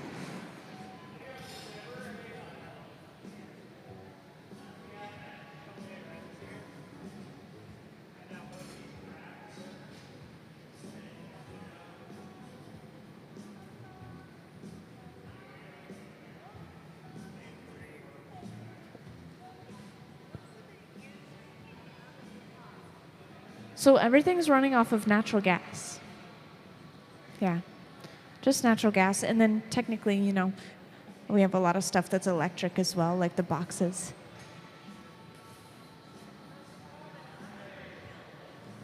So everything has a specific name. The place that we're heating up the glass right now, it's called a glory hole. It runs between 21 and 2300 degrees Fahrenheit. And then the other ones with the closed doors, those are specifically the furnaces. And then the boxes are annealers, or this one might be called something like a pickup box, and another box might be called a color box because it's specifically only for color. So there are kind of general self-explanatory names for some things. Well, yeah, and it looks like we are blowing this piece out now and turning it into its final form.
So we will preheat specifically the jacks, which are those two metal blades.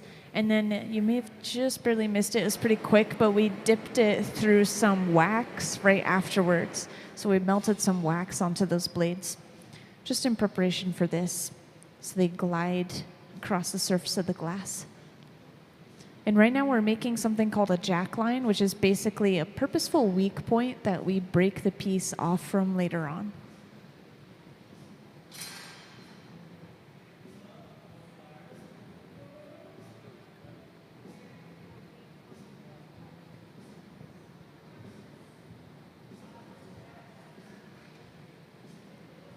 And as we're blowing this out, you're seeing the color a little bit easier. You're seeing the pattern a little bit easier. So it's all stretching out.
So we use this setup in the front, which is just a wooden board laid out with some wet newspaper over top of it.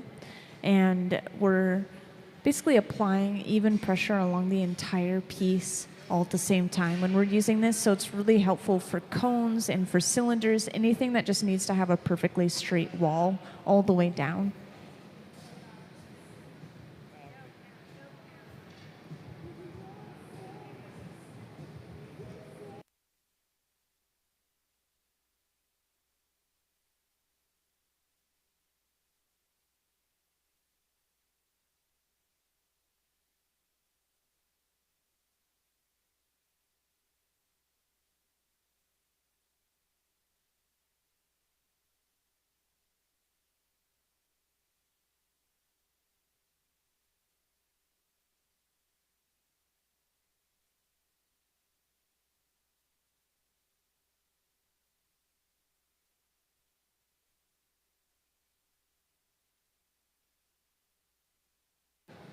So now we focus most of the heat on the bottom, which you can luckily see it's glowing that bright orange. And this allows us to just flatten the bottom without altering any of the rest of the shape. We're using a wooden paddle to do this and staying on the side of the piece with the jacks, those two metal blades, pushing the glass into a nice crisp corner. And then behind the scenes, we're capping the end of the pipe as well, keeping that pressure inside of the piece. So this is exactly why we need teams of at least 3 people to make just blown pieces in general. It's hard to make anything on your own.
Yep, so once we've formed the lower half of the piece and we're finished with that, we bring a second pipe over, we attach it to the bottom of the piece, and then we break it cleanly off of that first pipe.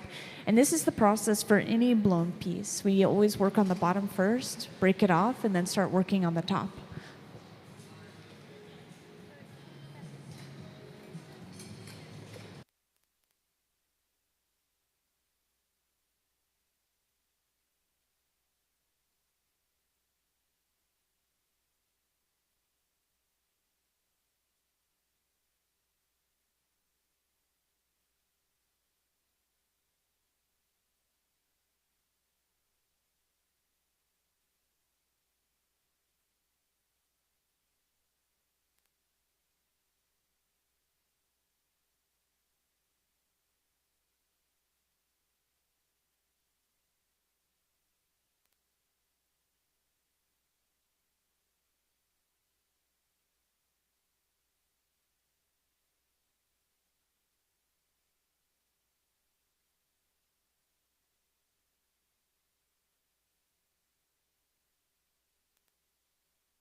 Yeah, this connection where we have the pipe on the bottom of this piece is a pretty weak connection. And I always point out that the head of the mic is honestly a pretty similar shape to the glass that we use to connect to the bottom. So when it's connected, it's just kind of this weak connection that can be eventually snapped or cracked off. Well, it's weak in comparison to, the last pipe. It was fully on there. Now to start opening this piece, they'll usually start by thinning the glass out around the lip or the opening. So we trim some excess glass away that just tends to be pretty thick where it was connected to the blowpipe.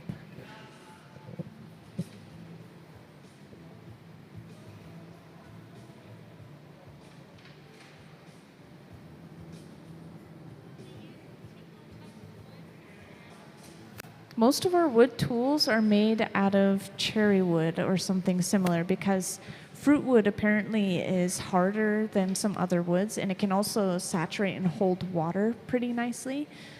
So we often will dip them in water before using them to help prevent them from burning.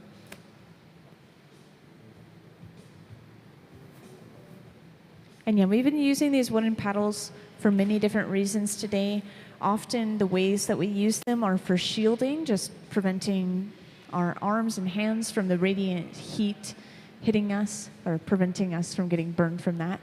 And we also use them to flatten the bottoms of our pieces, which is why they're so charred up.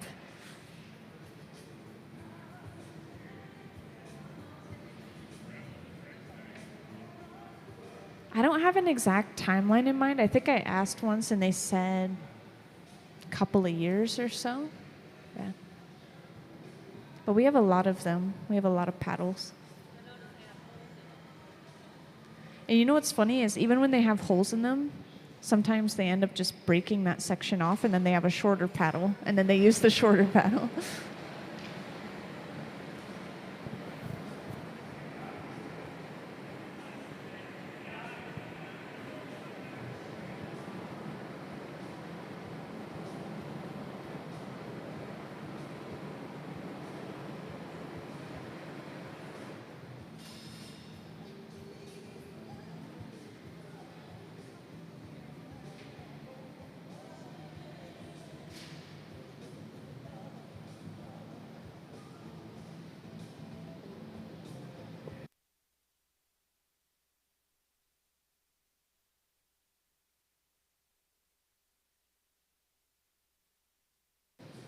So to make sure the walls of this piece are completely straight, we'll use the same setup in the front that we did last time, applying even pressure along the entire wall.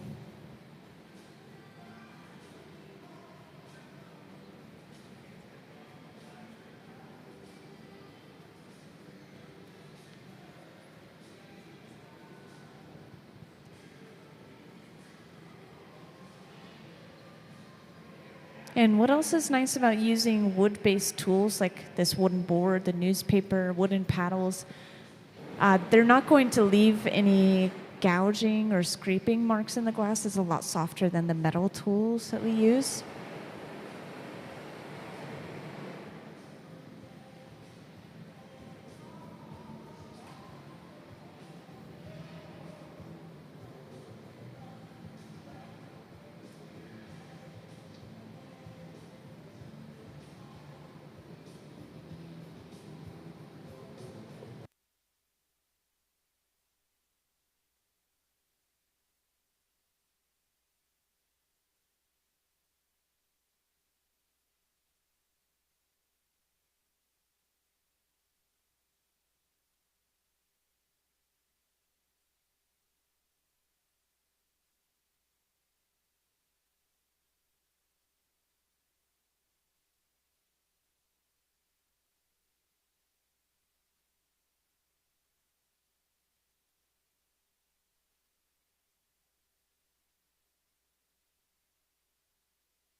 And now at this point, we start getting ready to break the piece off and put it away. So we're going to torch this glass, connecting the piece to the pipe, and then we'll apply a little bit of water to crack that connection and then just pop the piece off.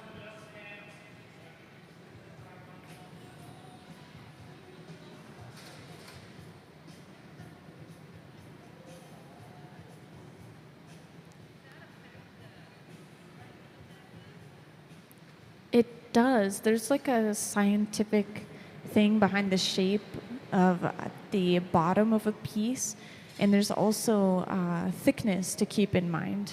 So for wine bottles, for example, they have that really deep dip in there, and that combined with, I think it's a really thick shoulder or neck or something, and a really thick base, allows them to really push that cork in and create that internal pressure without the piece breaking. But these pieces, we don't have to worry about that. These are just, decorative. I'm sure they could be used for a vase full of flowers, but we're not going to be corking them. So with just a tap of the pipe, that pops right off. We'll torch the bottom, and this piece is ready to go into the annealer. Let's give them a round of applause for finishing that piece.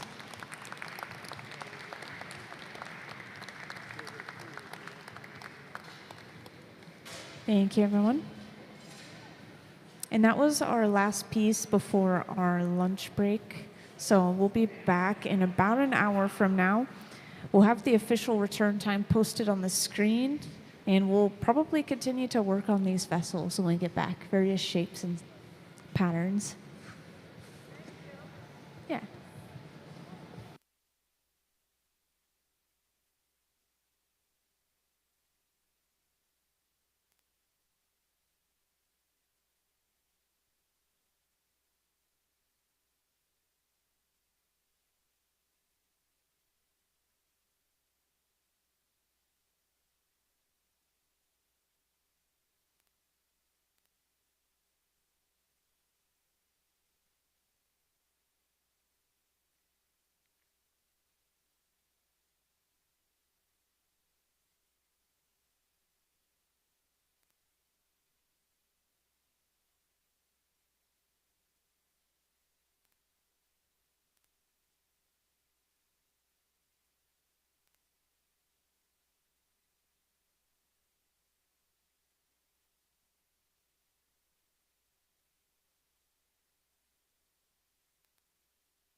Hey, welcome into the hot shop, everyone.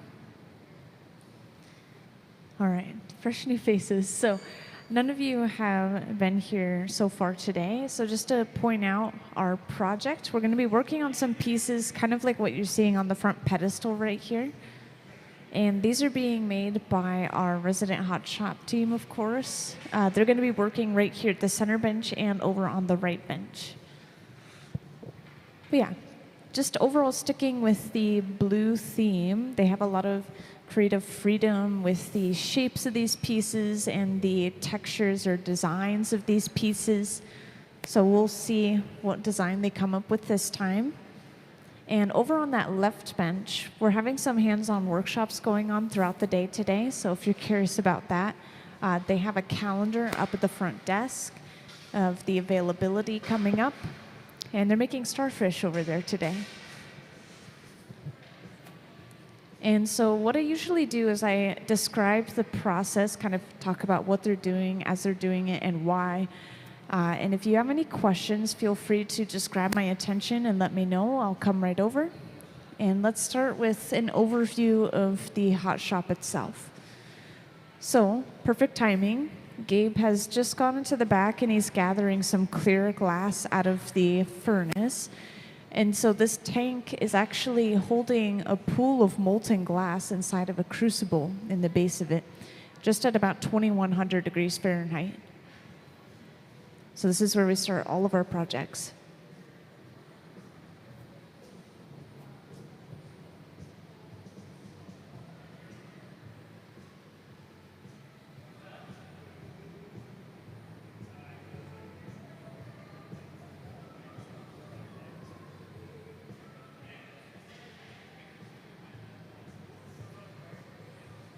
And we also have these large open face furnaces at every bench. These are used to just reheat the glass. It's just basically a big swirling ball of fire, right? And they're running between 21 and 2300 degrees Fahrenheit, so just a little bit warmer.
Yeah, so this process that we're seeing right here at the center bench, we just took some colored glass, which we get shipped in. We don't make any of our colored glass.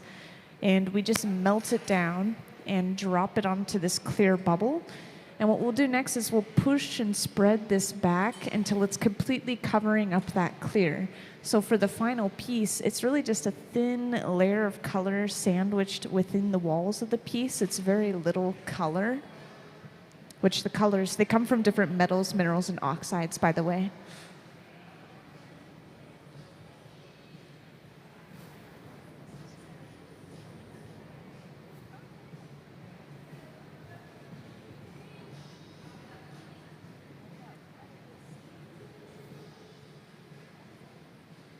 And it looks like Trent is going to have a little fun with the leftover color.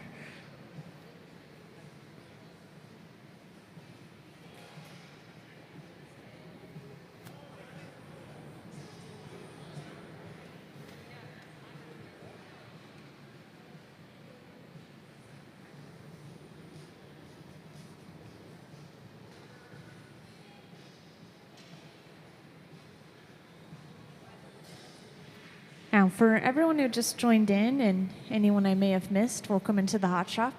I want to point out one more time what we're working on, kind of catch you guys up a little bit. So these pieces on the front pedestal, these were made yesterday, and these are commissioned pieces.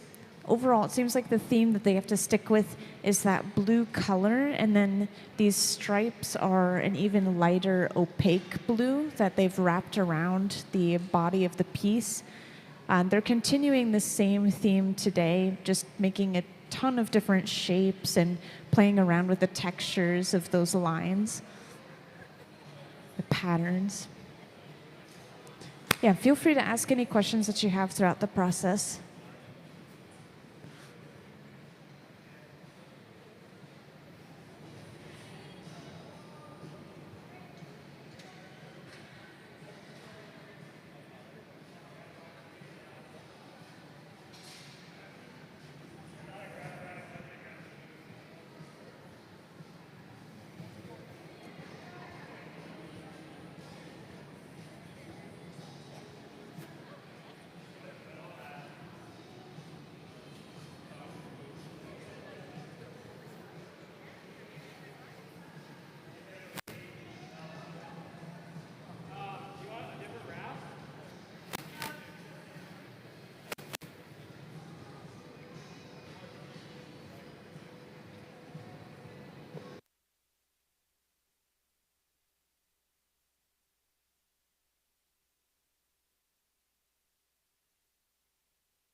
So we have our color on this bubble already now, that blue.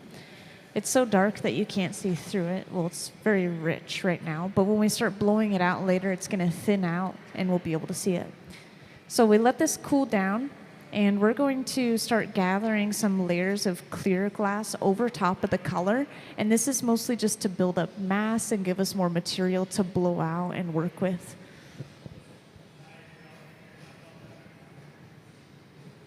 So if you haven't seen it already, this is the glass furnace. When we dip into here, it's like dipping into a pot of honey. Just twist the pipe, and we end up with a full layer or gather of clear glass.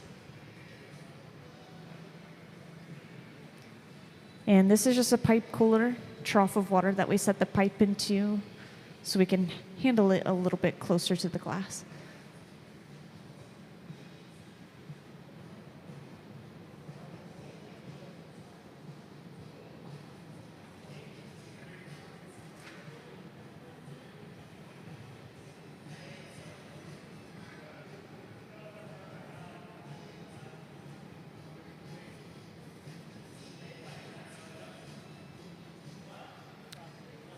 Yeah, I had a question about that earlier. The pipes are made out of stainless steel, much like the tables and a lot of the other tools that we're using. And surprisingly, stainless steel is a relatively poor conductor of heat compared to other metals. So the heat only travels about so far. And sometimes, like you're seeing today, we're using the pipe cooler. Most likely what's happening is the level of the glass inside of the furnace is low enough that we have to really stick the pipe in there to reach it, which means a bunch of heat is being applied all the way up the pipe. So it's less that the glass is causing the heat and more so the furnace in this case. But yeah, usually we just avoid the dark area of the pipe. You can kind of see a gradient. It goes dark and matte at the end.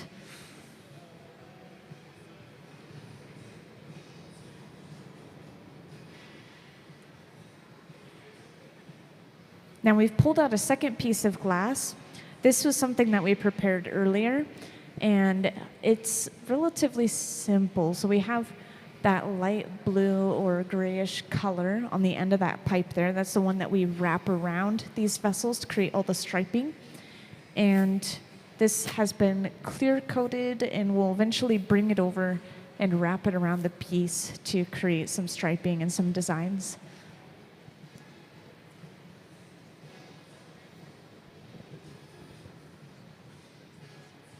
With the bubble at the center bench, We just stuffed it inside of a mold called an optic mold, which has ridges on the inside from the top to the bottom. So we now have ridges on the glass.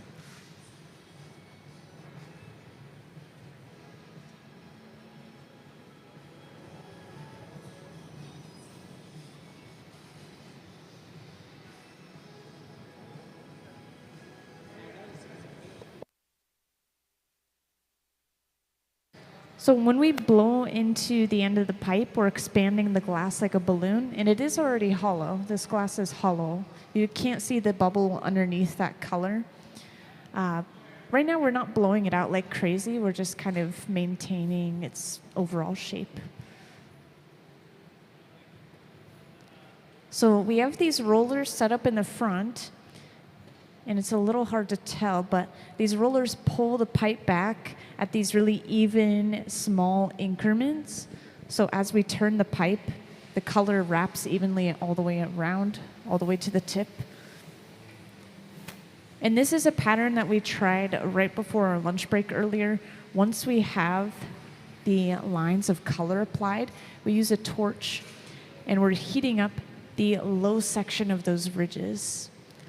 And this is actually breaking those lines of color, so they're only sticking to the peaks of the ridges right now. It's a little bit complex to explain, but earlier Gabe brought the bubble up and he actually showed the audience the texture after it was done, so hopefully he does it again this time. Easier to see than to explain. This will be done multiple times over to make sure we have plenty of striping.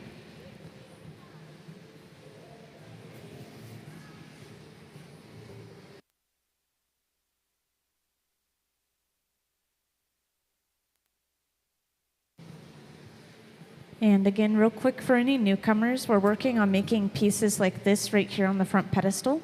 A variety of different shapes of bottles, vases, just blown forms in general. But the things that we're sticking with is that same blue color, and we're having this lighter blue or kind of a gray color wrapped around, or creating striations, some sort of design on the surface of the glass. And we're working on that right here at the center bench behind me. Over on the left bench, we're having hands-on workshops going on here and there on the hot shop floor. They're making starfish over there.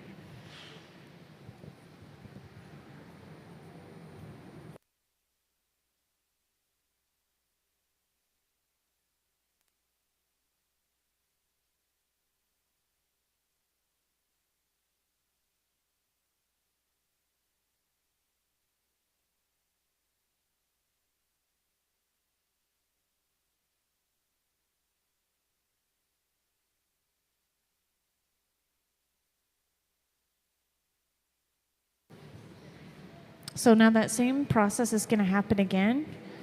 For anyone that missed it, we stuffed this bubble inside of a mold not too long ago, and we now have ridges all the way from the end of the pipe to the end of the bubble. And then we take this color and we wrap it around, and this is, you can imagine it almost crisscrossing against those ridges. So we have glass that's hitting the high peaks of those ridges, and then it doesn't touch the low points in between the ridges. We're melting away those low points, leaving just a little bit of color everywhere it touches the peaks.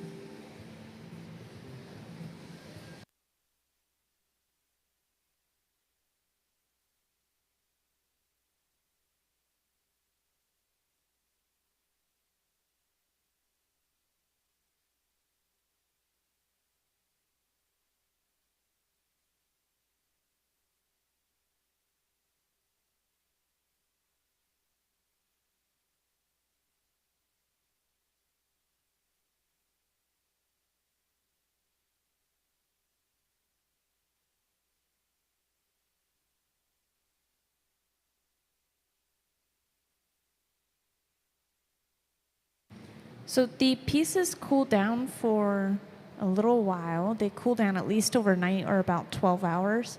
And we cool them down inside of the black boxes on the walls. And the reason it takes so long is to prevent thermal shock. We have to start at a really hot temperature of about 900 degrees Fahrenheit, and then it really slowly comes down from there. If we were to just leave it out at room temperature, it would start breaking apart in seconds to minutes.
So I've already mentioned the heat of the equipment that we're working with earlier, just kind of, where we're getting the glass, where we're heating up the glass, 21 to 2300 degrees Fahrenheit. But this torch, you can see that it has this bright blue flame. This is hotter.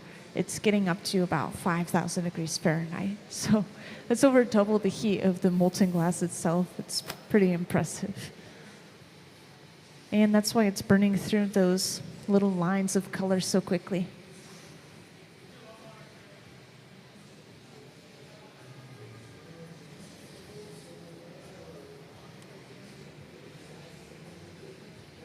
Oh, one more interesting thing. So I mentioned color earlier. This is actually a special color that we're using, that we're wrapping around. It's something called Duro, like D-O-R-O. And it's basically harder than the other glasses that we work with, that we're putting onto the piece, that we're putting the Duro onto. It's physically harder. And so what that is going to do for the finished piece is, no matter how much we blow it out, stretch it out, shape it, it's not going to stretch out the lines and fade the color. They're going to stay these nice crisp lines that are really visible in the final product.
Yeah, all of our equipment's running off of natural gas except for that torch that we're using here. That's propane and oxygen.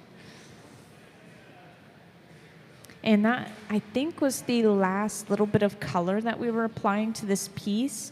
So we'll be able to continue on with this and turn it into our final vessel, whether that be something like a vase or a bottle. Again, they're kind of just switching up the shape every single time. They haven't stuck with the same shape at all yet. And Trent's playing around with that leftover color on the right bench. He'll frequently make things like the ponies that you're seeing up here. He'll make swans and other fun items out of the leftover little bits of color.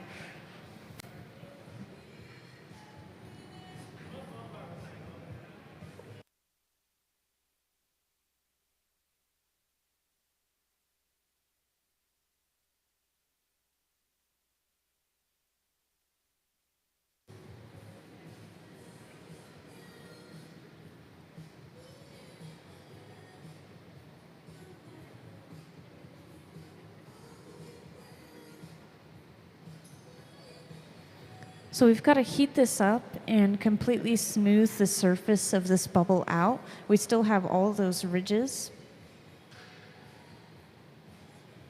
And if we want to gather clear glass over top of this bubble, we can't have those ridges, otherwise we end up with air bubbles. Oh yeah, and we're cutting the end off. Last time they saved this little cutting. We'll see if they do this time, but this is just to make sure that the design comes all the way to the very end of the bubble.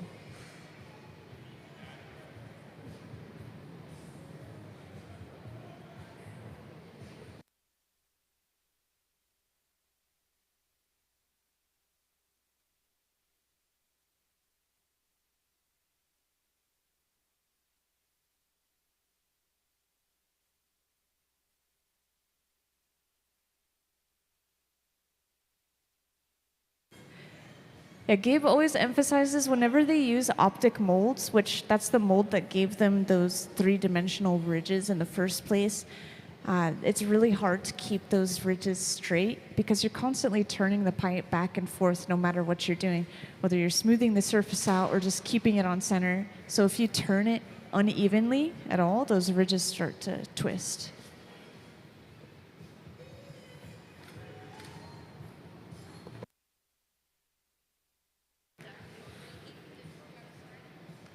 So we're reheating it and smoothing out those ridges, and hopefully we're just avoiding twisting them. If you do end up twisting ridges, it's very hard to untwist them.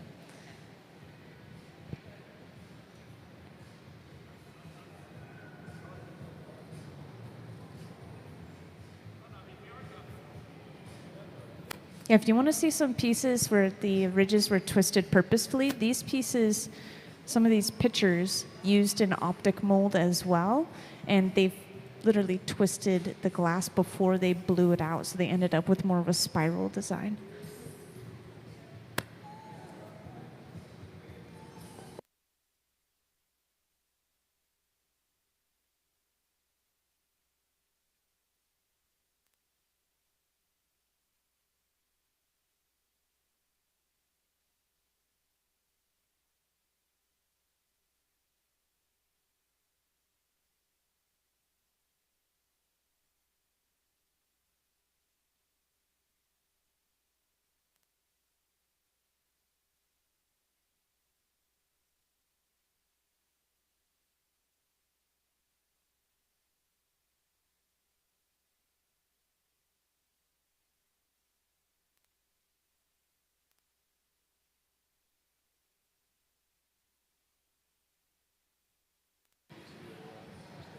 So that moment right there may have seemed a little counterintuitive. We just let it cool down quite a bit until it was basically solid, and then we went ahead and heated it up again.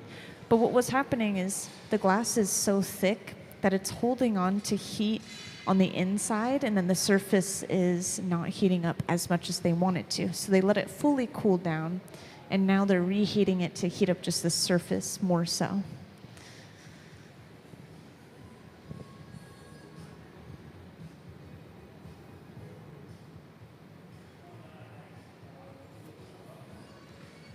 Also, we do have a couple of fun free things coming up at the museum that I wanted to make sure to point out to you guys. Every year we have Glass Fest or Glass Fest Northwest that happens out on the plaza right outside of the museum. It's filled with tents who are different vendors showing their work off and selling their work. There's usually food trucks and music and all sorts of good stuff, and you can just come up and walk through and enjoy everything. That's happening August 8th, so that's coming up pretty quickly. And then also, every third Thursday, we have free admission from 5 to 8 p.m. That is something that a decent amount of people already know, but every once in a while, we also have something special that happens during, which is a concert inside of this cone right here. So there will be live music playing up there where we have some guests, and then we have glass blowing right here down on the floor. And they always try to make a piece based off of the theme of the music, too. So that's, oh yeah, August 20th.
And I always get questions when they use this nozzle. This is just blowing some compressed air And we're just cooling it a little faster than if we were to leave it alone completely.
So we're continuing to use this pad to shape the glass, which I just had a question about it. So this is actually just folded up newspaper, and we'll splash a little bit of water on it every once in a while. And you surprisingly can't feel any heat through this pad of newspaper.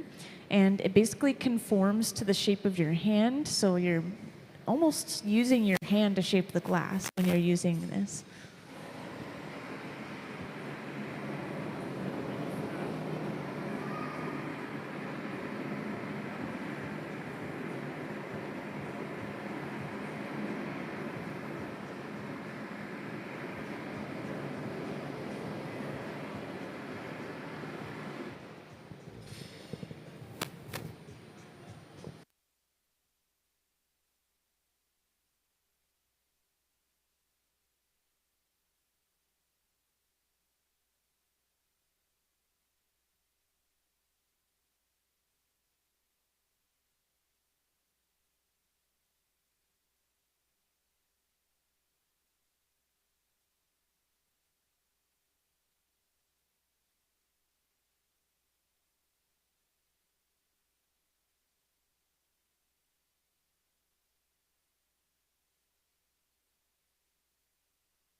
So this is when we start to really blow it out and get it into that final shape.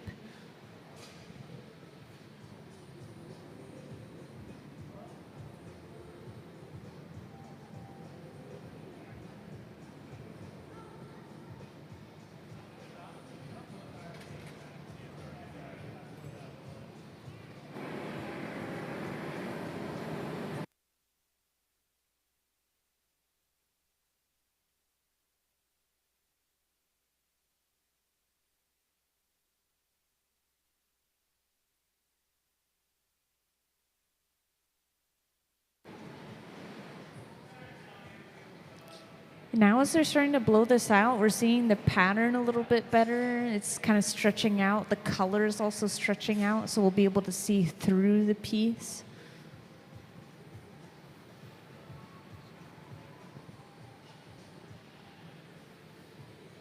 And next we'll use the jacks, which are these two metal blades.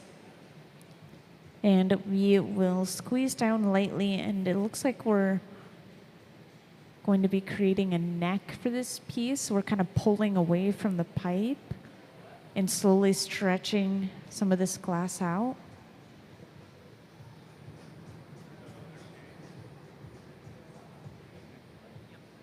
It's one of my personal favorite things to watch is the creation of bottlenecks.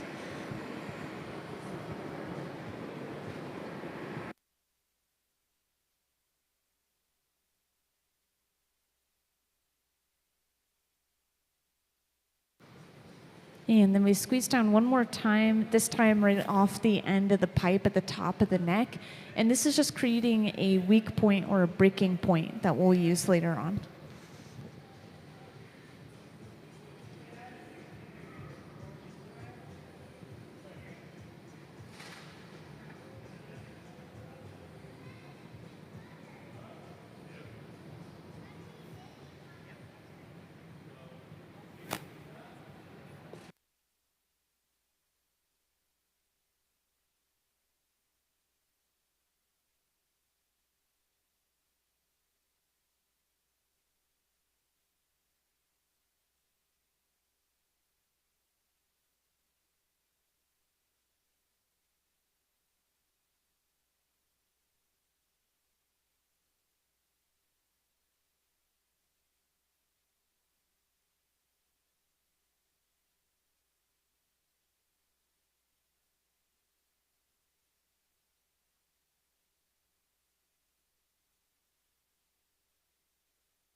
Anytime we hang the glass down towards the floor, we're just stretching it out, using gravity as another one of our tools. And for anyone who came in a little bit later and missed the introduction, we're working on a variety of pieces like you see on the pedestal right here to my left or your right. And these are a commission, so we're just having to stick with the same overall theme, which is this blue color. And other than that, the artists have a lot of creative freedom with these pieces, and they're making a huge variety of shapes and patterns in the glass.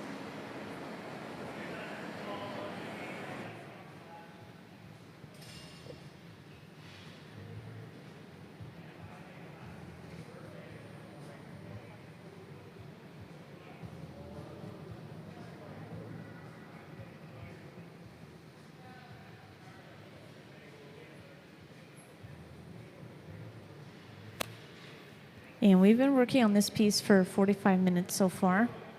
This design is a little bit more complex than the ones you're seeing on the pedestal. Those each took 45 minutes, and these ones seem to be taking about an hour each.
And to flatten the bottom and avoid altering any other part of the piece, we're heating up just the very bottom with that same really hot flame, and then we'll use one of our wooden paddles to push on the bottom.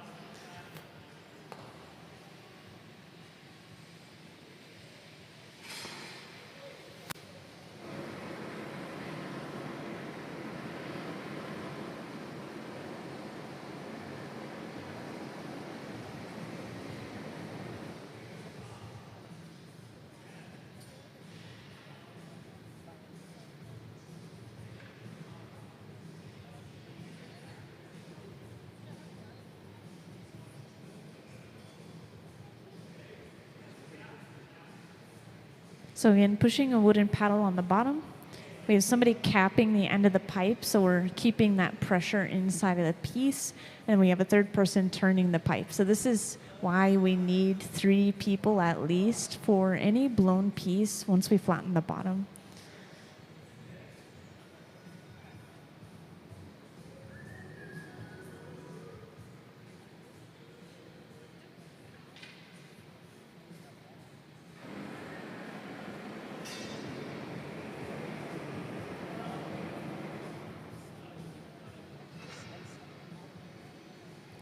So now we have finished the overall shape. We've flattened the bottom. We need to bring over a second pipe and attach it to the bottom so that we can break it off of this pipe and start to work on the top.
So we bring over the second pipe, we attach it straight to the center of the bottom.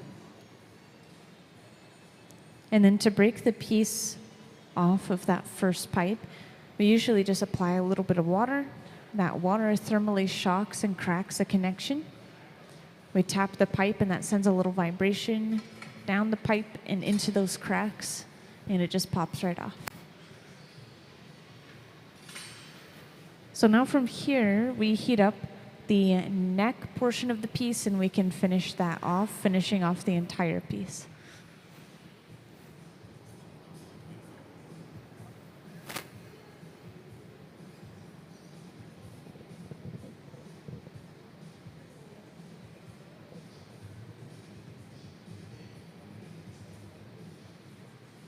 Okay, and this is a little bit of centering. So we're just supporting the weight on the opposite end and letting that hot glass that's on the end of the pipe fall center with the piece.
So with all this heat applied to the neck, we start off with the jacks again, those two middle blades. And the first thing we do is we flare the top of the neck open into a disc-like shape. And this is actually not the final shape that we're going for. Instead, this disc is used as a handle so we could pull and stretch out the rest of the neck.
And this little excess piece of glass is knocked off.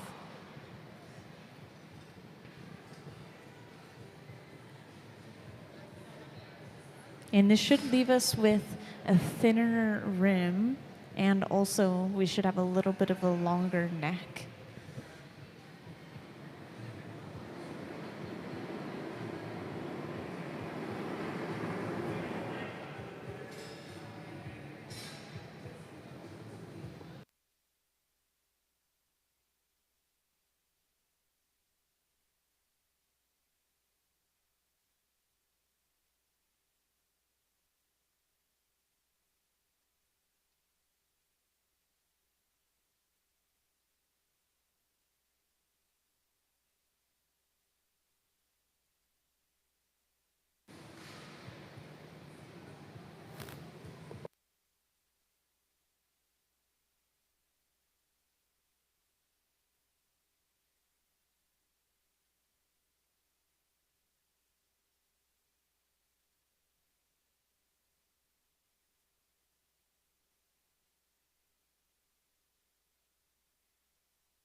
And also, any torching that you see us doing throughout this part of the process is usually just to keep cold areas of the glass warm enough to not break. So that's why we're especially heating up the glass that's connecting the piece and the pipe. We're not really working with this area at all. We're just trying to keep it from cracking.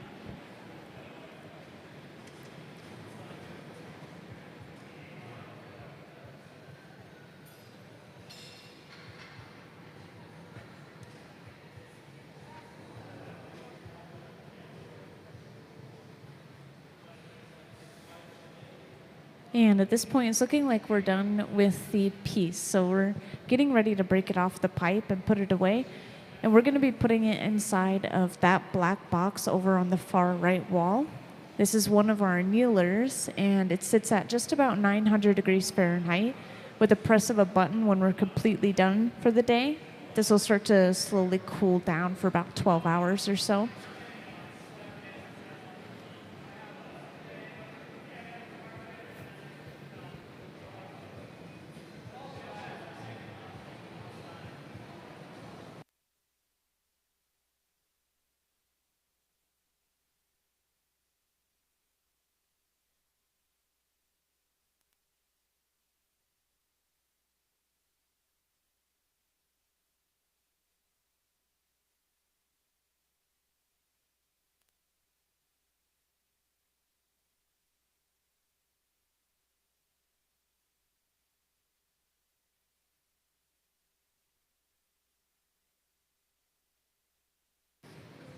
So we'll break this piece off at the bench, applying a little bit of water at that connection point,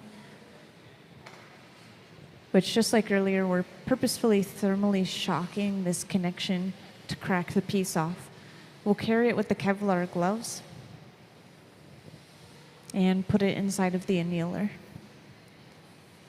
We'll also torch the bottom to prevent those cracks from spreading. And with just a quick tap of the pipe, this piece is completely done. And let's give them a round of applause for all their hard work.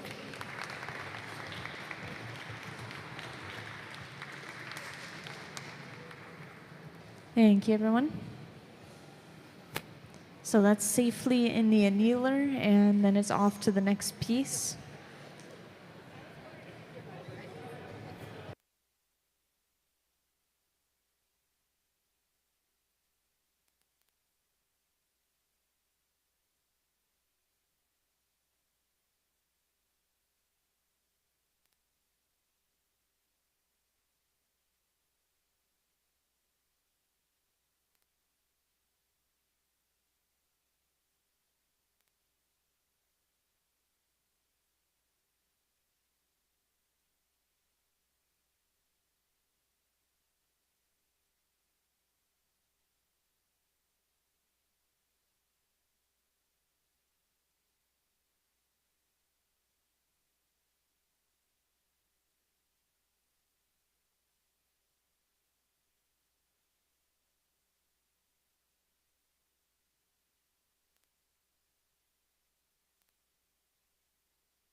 So for those who recently joined in, I have been referencing this pedestal throughout the day today because these are similar to what we're working on.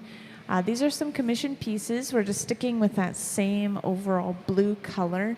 And other than that, we're really playing with these different designs of lines. The pieces that we just finished before lunch and the one we just finished now had a really interesting design that's almost impossible for me to describe, but they have lines that are broken up in such a way that it almost, to me, looks like the skeleton of a sea urchin, if you know what those look like.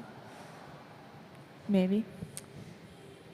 But we're going to continue to work on these pieces. We're just switching up the designs and switching up the patterns, sticking with that same blue. And this is starting over on the right bench already, where we're melting down a piece of blue-colored glass.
So we're going to do some similar techniques as the last piece, if anyone was here for that one, but we're going to be using a different mold to get a different physical texture on the surface of the glass before we wrap those lines of color around. So yeah, we have all these different molds, which we have some under this little table here. We have some on the floor, which those are the ones that we're using today. And basically, we just take our bubble of glass, which already has the color on it, that base blue color, and then they stuff it inside of the mold. And a lot of these just apply straight ridges onto the glass, but the mold that we're going to be using next is very hard to describe, so luckily I can show off an image of it, hopefully. Can we have the pineapple mold up on the screen, please? And yeah, perfect. Okay, so this is the pineapple mold, and it has all these inward-facing kind of square or diamond spikes. So when we push the glass into this mold, we end up with a repeating square or diamond pattern on the surface of the glass. Now this mold is tricky. If we don't have it the exact perfect heat and perfect shape, we can actually get stuck inside of this mold because those spikes hold onto the glass. There's no way to open this mold up. But luckily, these guys are experienced. Thank you.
So at the center bench right here, we took molten blue color, which I pointed out not too long ago that we were melting down, and we dropped it on top of a clear bubble. And now we've just gone through the process of pushing and rolling all that color back.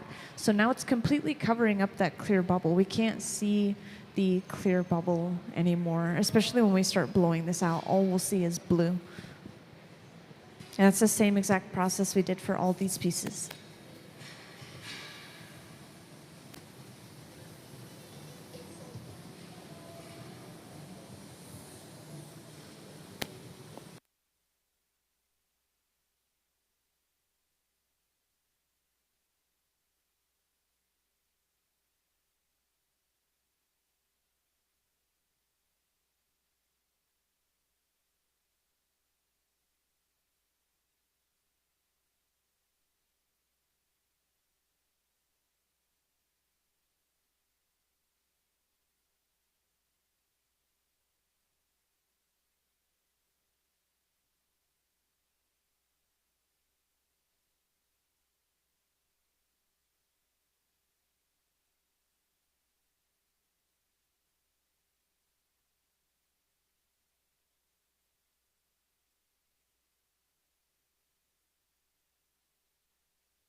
And then once we let that cool down, we gathered a layer of clear glass over top of it. And this will do a couple of times to basically just build up enough mass for us to start blowing this out, working with it. And at some point, we'll be applying our lines to this glass as well, like all the striations you're seeing on the pieces right here on the pedestal. So this is a separate piece of glass we bring over and then wrap around.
So, good question. All of the glass is actually sitting inside of specifically the tank with the closed door and only that piece of equipment. So, everything else, like these ones that we're heating up the glass in with the large open face, those ones are just heat, just natural gas constantly being pushed in.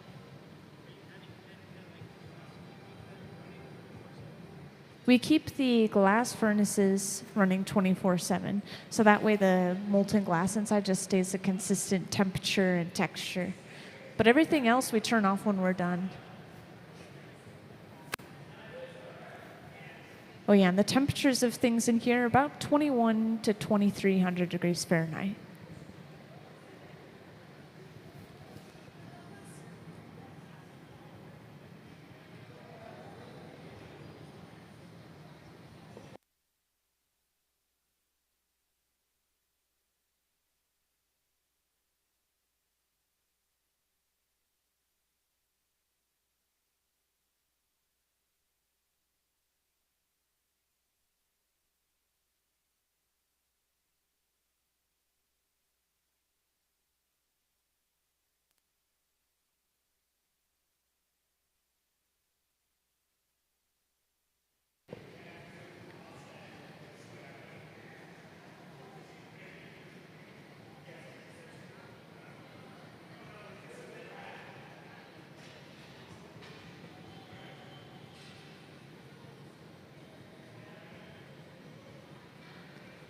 So again, the mold is right here at the center bench. Gabe has taken that bubble and he's reshaped it into more of a longer, narrow, tapered shape so it fits better inside of that mold.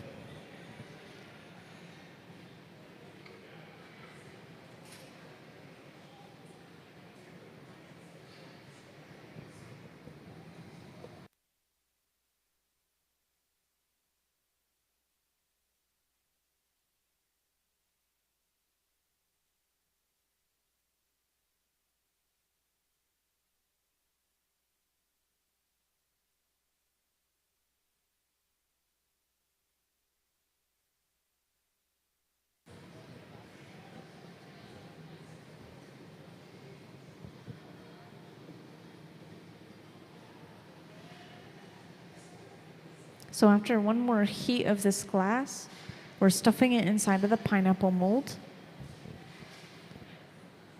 And we carefully pull it out. And we should be left now with these repeating diamond or square patterns across the surface of the piece. And for those who just joined in, we're experimenting with different textures and patterns for these pieces, but we're still continuing to make these blue vessels like you see on the front pedestal, so different vases and bottles.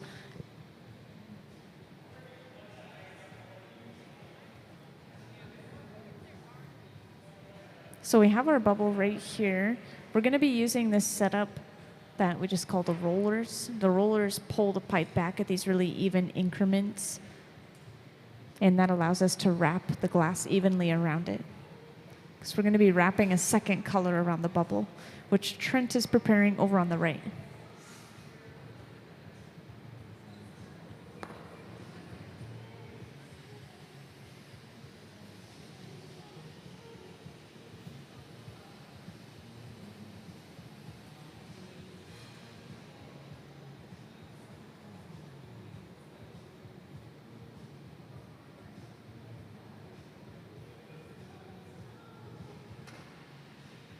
And could we have a view of the center bench, please?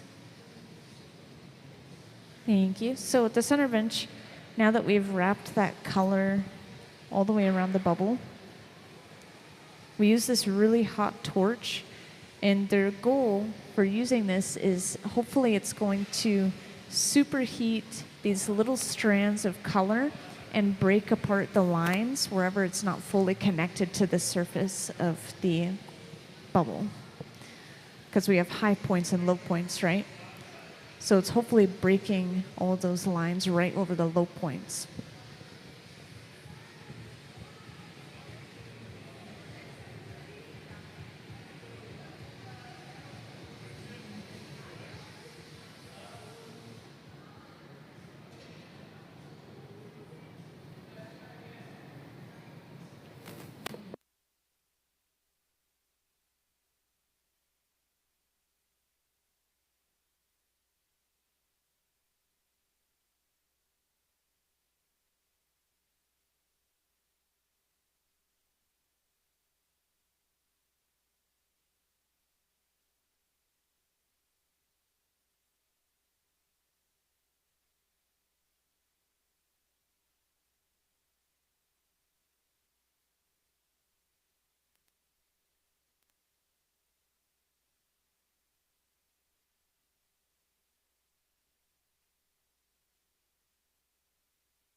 And then eventually when we're done with this piece of color, we let it cool down a little bit. And this is where we got it from in the first place, but we'll set it back aside in the garage, the silver box right here. There's a flame in the corner, and it keeps everything warm at 1,000 degrees Fahrenheit inside. So we'll be able to set that aside and then pull it back out later on for the next piece.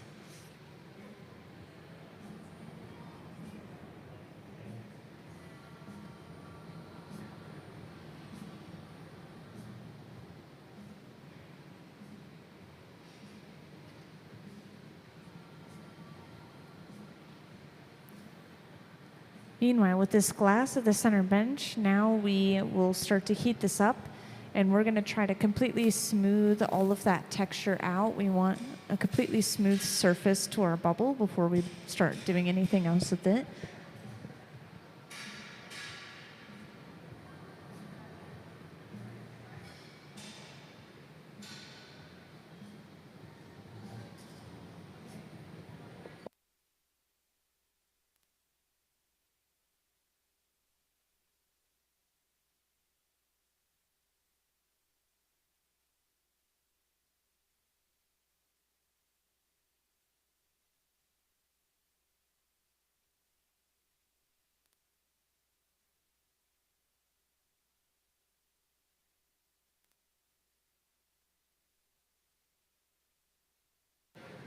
Over on the left side of the hot shop, they're making starfish. This is a hands-on workshop, actually.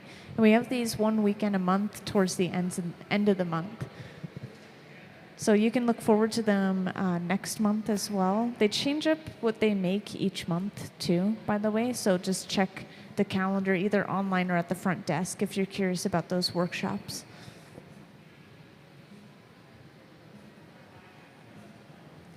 And for those who just joined in, I think I see some new faces in here.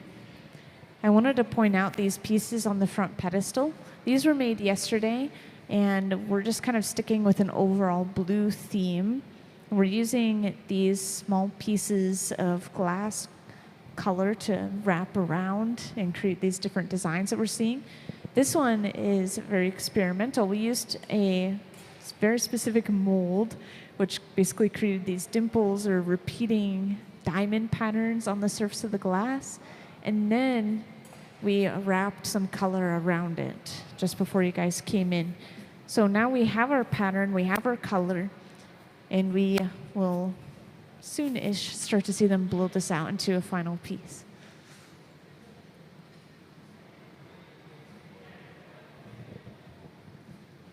Can you repeat the first part of your sentence?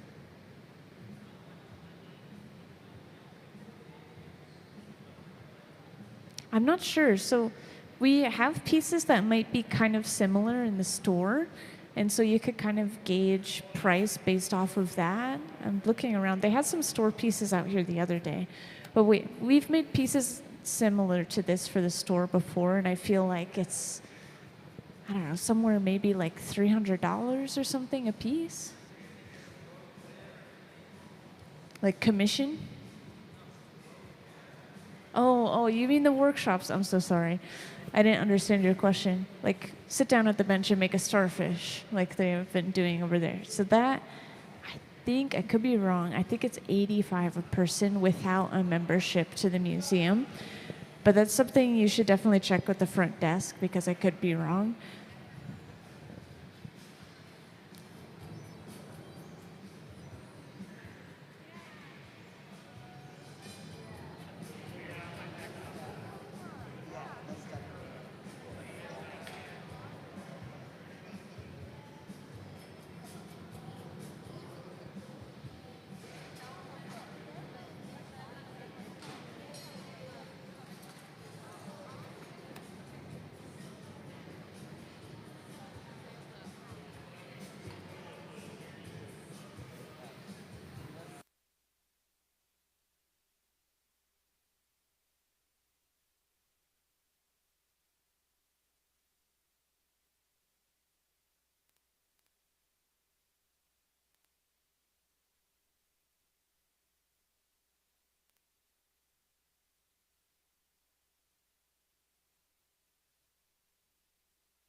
So this glass is already pretty smooth at this point, and we're using a block now, which is this wooden spoon-shaped tool, to completely round this bubble out. And I'm assuming just like the last two pieces, we'll probably gather one more layer of clear over top of everything that we have.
And so we have to wait for this to cool down anyways, so came up to the front to show it off for a second. But yeah, that pattern, for those who missed it, we stuffed the glass into a mold, and then we wrapped colored glass over top of the physically textured glass.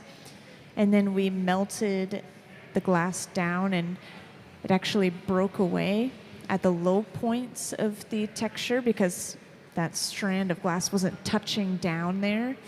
So the heat just melted it apart. So we ended up with this really interesting, in my opinion, almost looks checkerboard-ish, or maybe like scales or something. But yeah, we'll gather clear glass over top of this.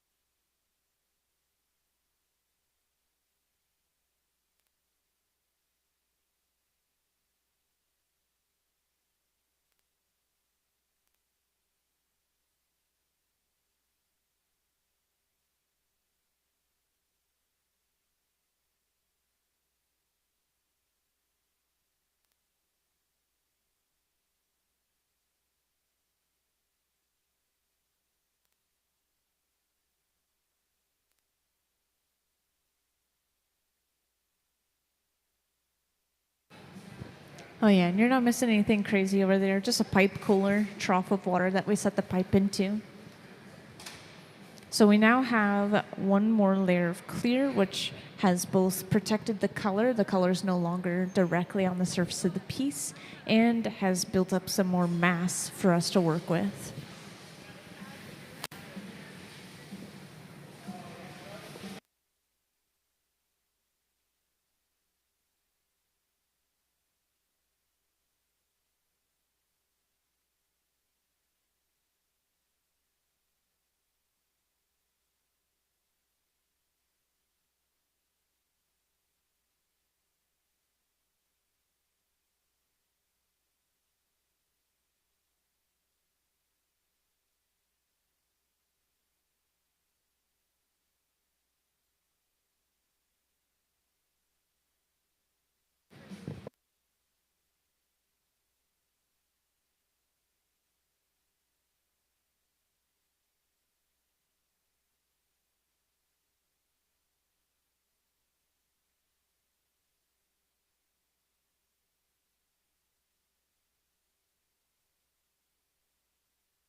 And just repeating what Gabe was saying earlier, this piece, he's not determined the shape that he's going to turn it into yet. He's just kind of going with the flow. They're practicing different shapes and different techniques.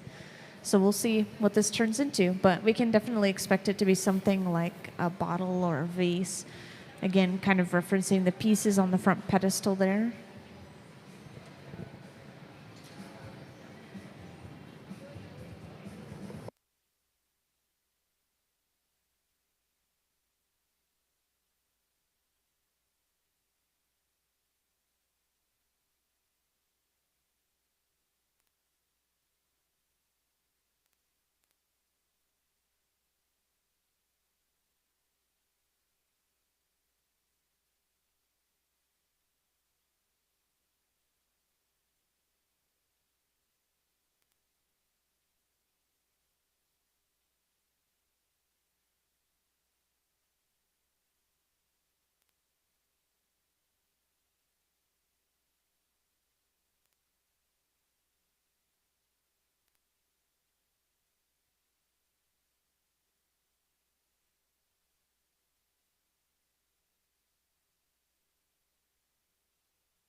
So we use a couple of different ways to heat up the glass. Anytime we're using that torch, we're heating up sections of the glass at a time so we can work with that area a little bit more than other areas, kind of leave other areas alone. And then we use the jacks, which are these two metal blades, and we can use these for a couple of different things, actually many different things. We use these start to finish in the process. But we've used them just now to stretch a neck into this piece just by pulling away from the pipe. And then we use them a second time and we squeeze in and we're creating this divot, which is a purposeful weak point that will break the piece off of the pipe from.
So it looks like we're pretty much finished with the overall shape of this piece. So pretty soon here we'll move on to flattening the bottom out.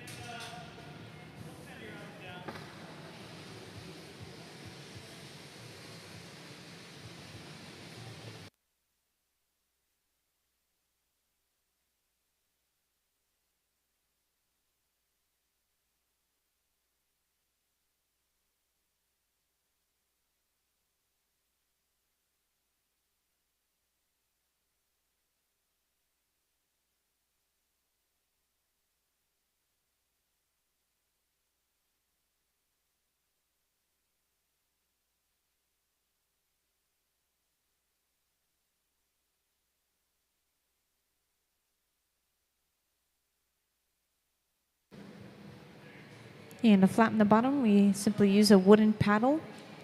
We're pushing that down, we're blowing into the end of the pipe. We have somebody who's helping turn the pipe, and I always emphasize this. This is why we need a team of 3 or 4 people for any blown piece. The same process would have to happen even for just a cup.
So pretty soon here, we'll be bringing this second pipe over. We'll attach it to the center of the bottom of the piece.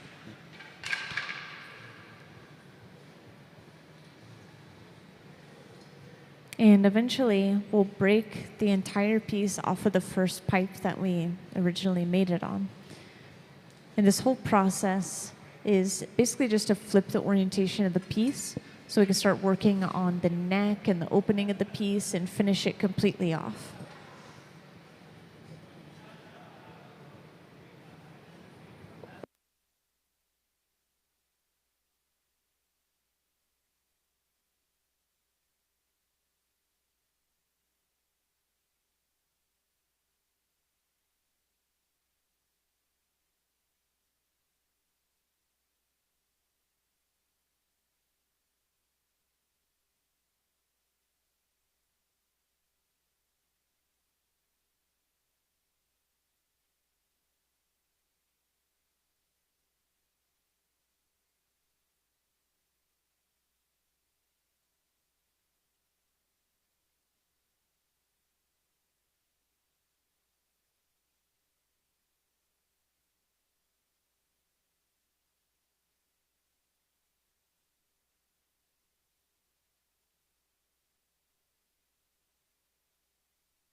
So now with enough heat built up, Gabe goes on the inside of the piece with the jacks, those two metal blades.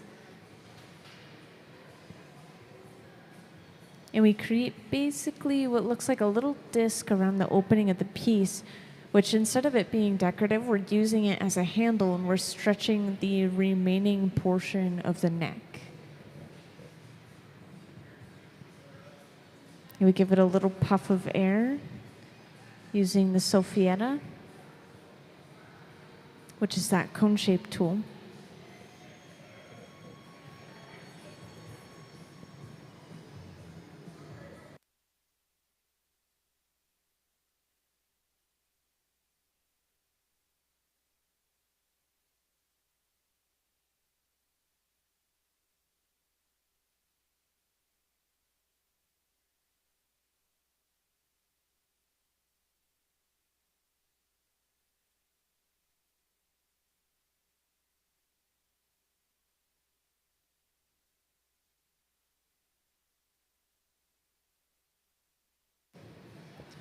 And for those who just joined in, welcome into the Hot Shop. And for those who recently joined in, I may have missed.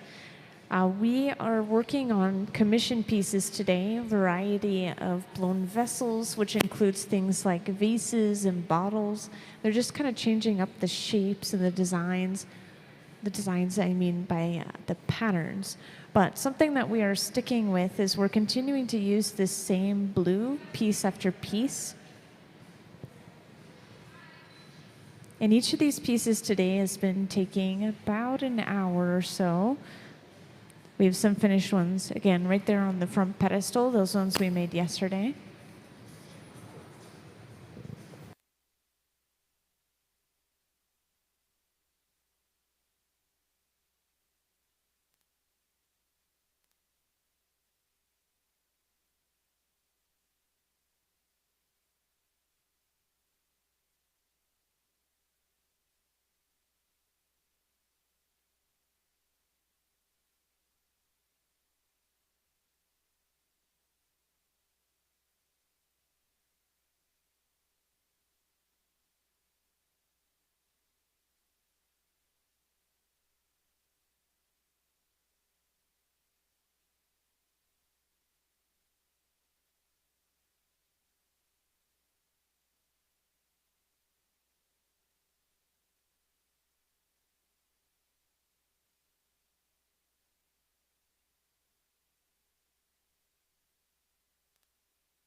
So now we're opening up the neck just slightly.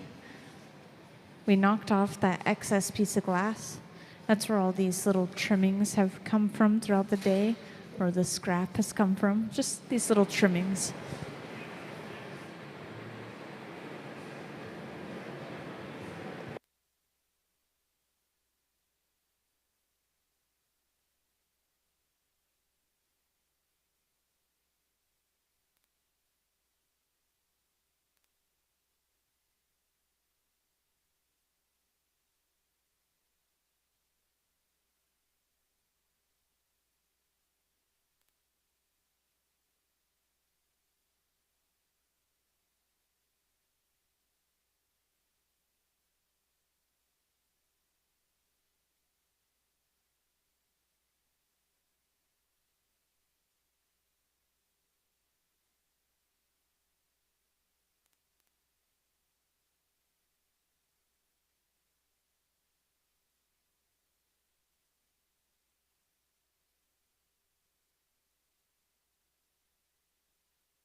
Yeah, everyone who's just joined in, feel free to hang out wherever you like. We're finishing off a couple more of these commission pieces, which are a variety of blue blown vessels. We have some really good examples right here on the front pedestal. Yeah, we just keep switching up the patterning on the glass, and then we also keep switching up the shape. Just having a little bit of fun with these. So this piece of the center bench looks like we're getting pretty close to finishing it.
So we're just doing some really light adjustments and touching up before we finish the piece off and put it away.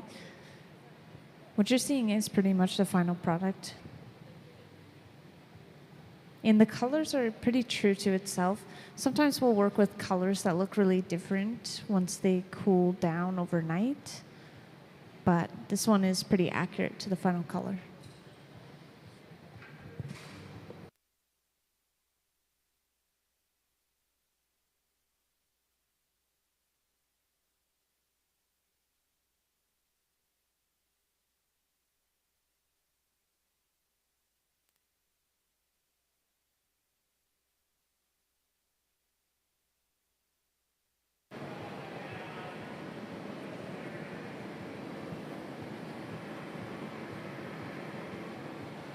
So at this point, it looks like we are breaking it off and putting it away. So we're torching this clear glass until we see some movement in that connection at the bottom there. And then we'll apply some water, crack that connection, and just pop the piece right off. And this is going inside of the annealer, which is that large black box way over on the right wall. It sits at 900 degrees Fahrenheit. And we just load pieces inside of it all day until we are done. Then we press a button and it slowly cools for about 12 hours or so.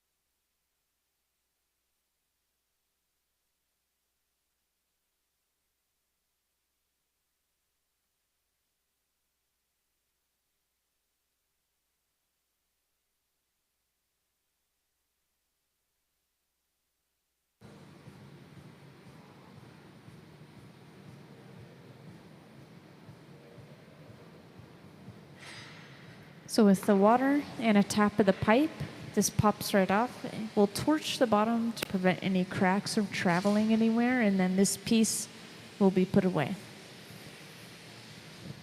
And let's give them a round of applause for finishing that piece.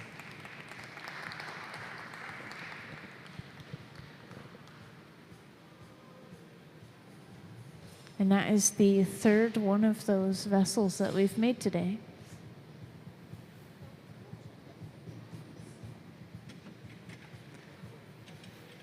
And I know someone asked me earlier, this is a continuous demonstration, so we'll get started on the next piece pretty soon here.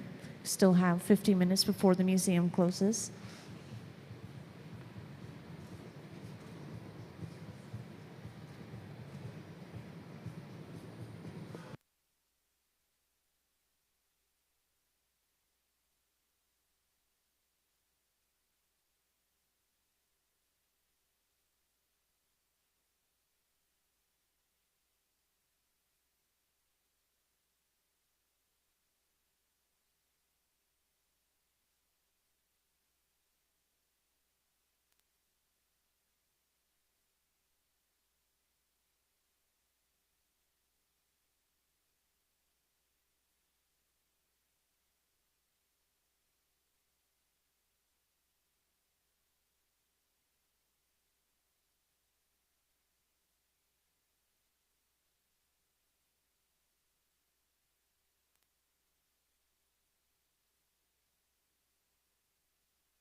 Hey, welcome into the hot shop, you guys.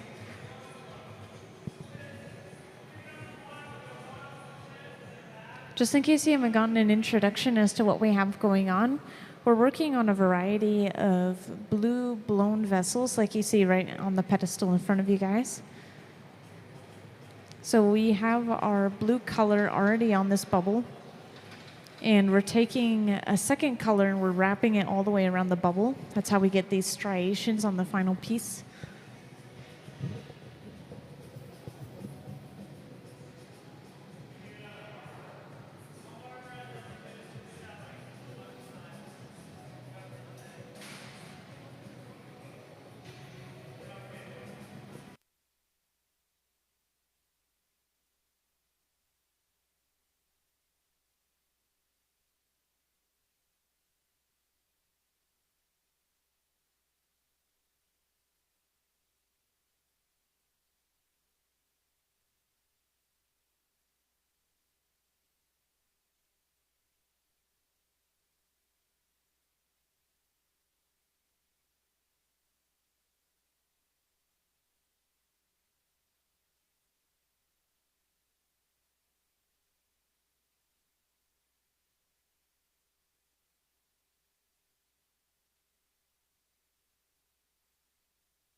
And once we have all the patterning that we want, based off of these pieces that we made yesterday, this should be all the glass we need once we get the patterning finished. And then we'll start blowing this out and turning it into its final form.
Hey, welcome into the hot shop, you guys.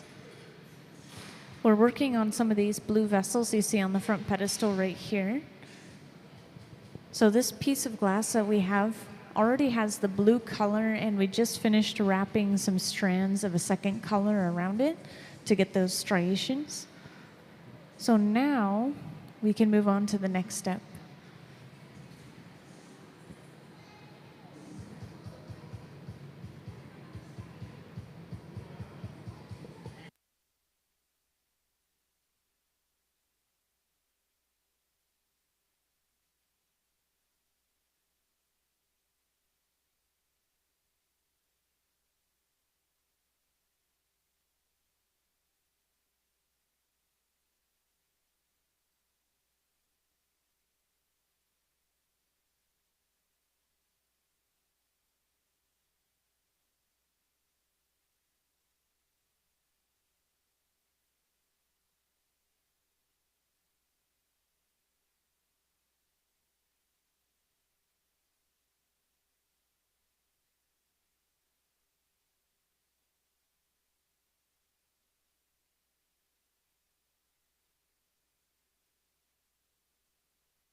So we have a couple of different ways of heating up the glass. We usually, or for the most part, will use that large open face furnace to heat up the entire thing overall. And then every once in a while, you'll see us use this torch to just heat up sections at a time. We applied extra heat to the glass that is close to the pipe.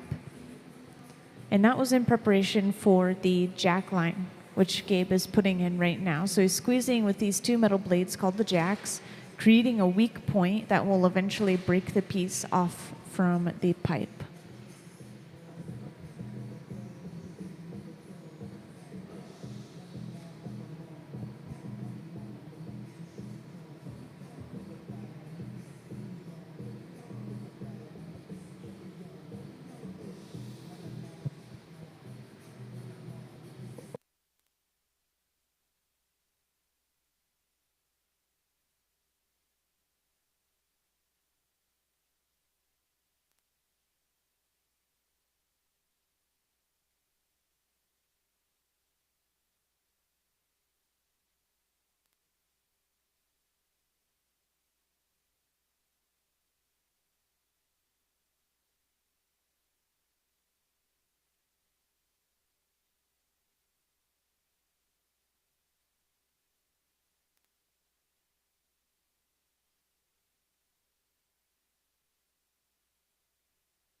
And once we've got this hot, we hang it down towards the floor, just stretching it out using gravity as a tool.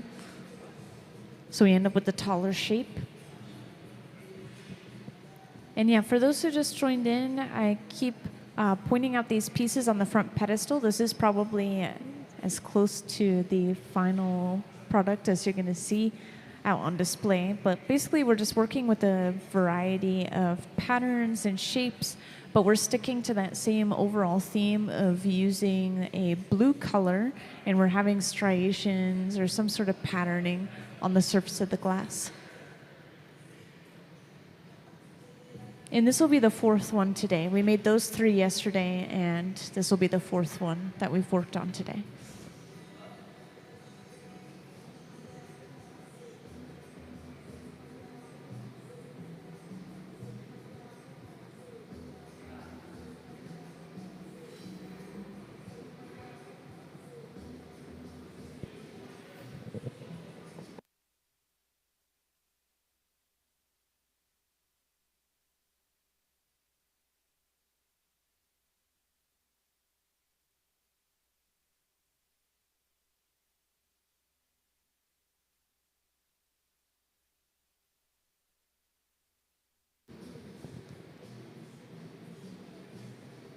And we haven't used this setup for a couple of pieces, but this is basically just a wooden board that we have some wet newspaper laid out over top of. And this will apply pressure to the entire side of the piece at the same time. And that is going to basically just perfectly straighten it out. So if we're making something that's a cone shape or a cylinder, we want to use that setup.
So at this point, we finished the lower half of the piece.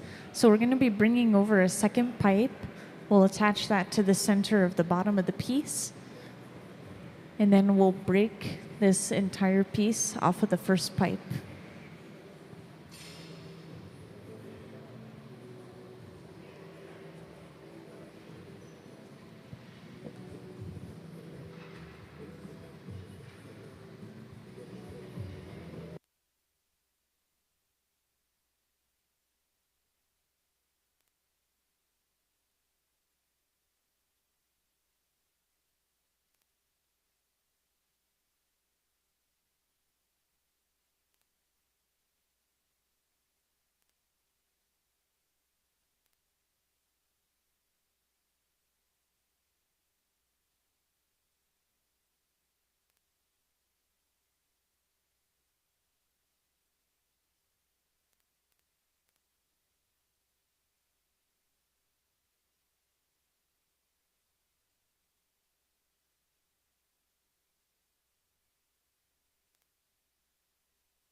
So this pipe is attached straight to the center of the bottom of the piece. And the best way to think of this is it's a pretty weak connection compared to that original connection that we're just about to break. So we have to break this with a little bit of water. That water is cracking all of that connecting glass, and then tapping the pipe sends a vibration and pops the piece off. So now we can start to work on the top half of the piece and finish this off.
So first things that is done is we take the tweezers and we're pulling more than we are pinching. We're just kind of stretching the glass out around the opening.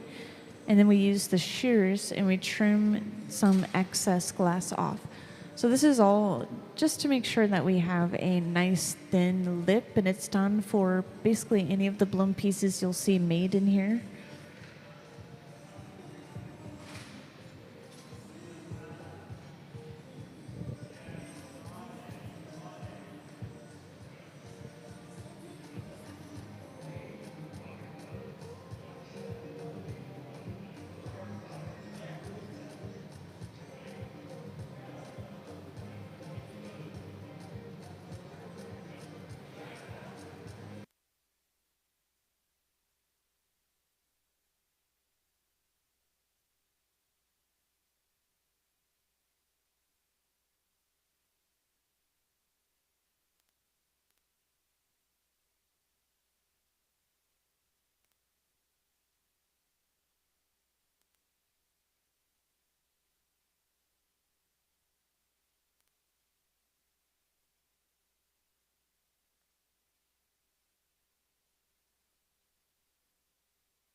Now, to keep the walls perfectly straight and to create this perfect cone shape, we actually put a lot of pressure on the outside of the piece. We're not on the inside of the piece shaping anymore. And what we're doing is we're turning pretty quickly. It's kind of flaring the glass out using centrifugal force. That's the idea behind the wooden board, and that's also the idea behind using the tool on the outside of the bench.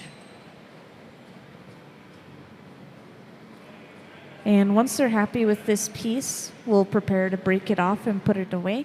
Same as always, a little bit of water and a tap of the pipe, and that should just pop right off.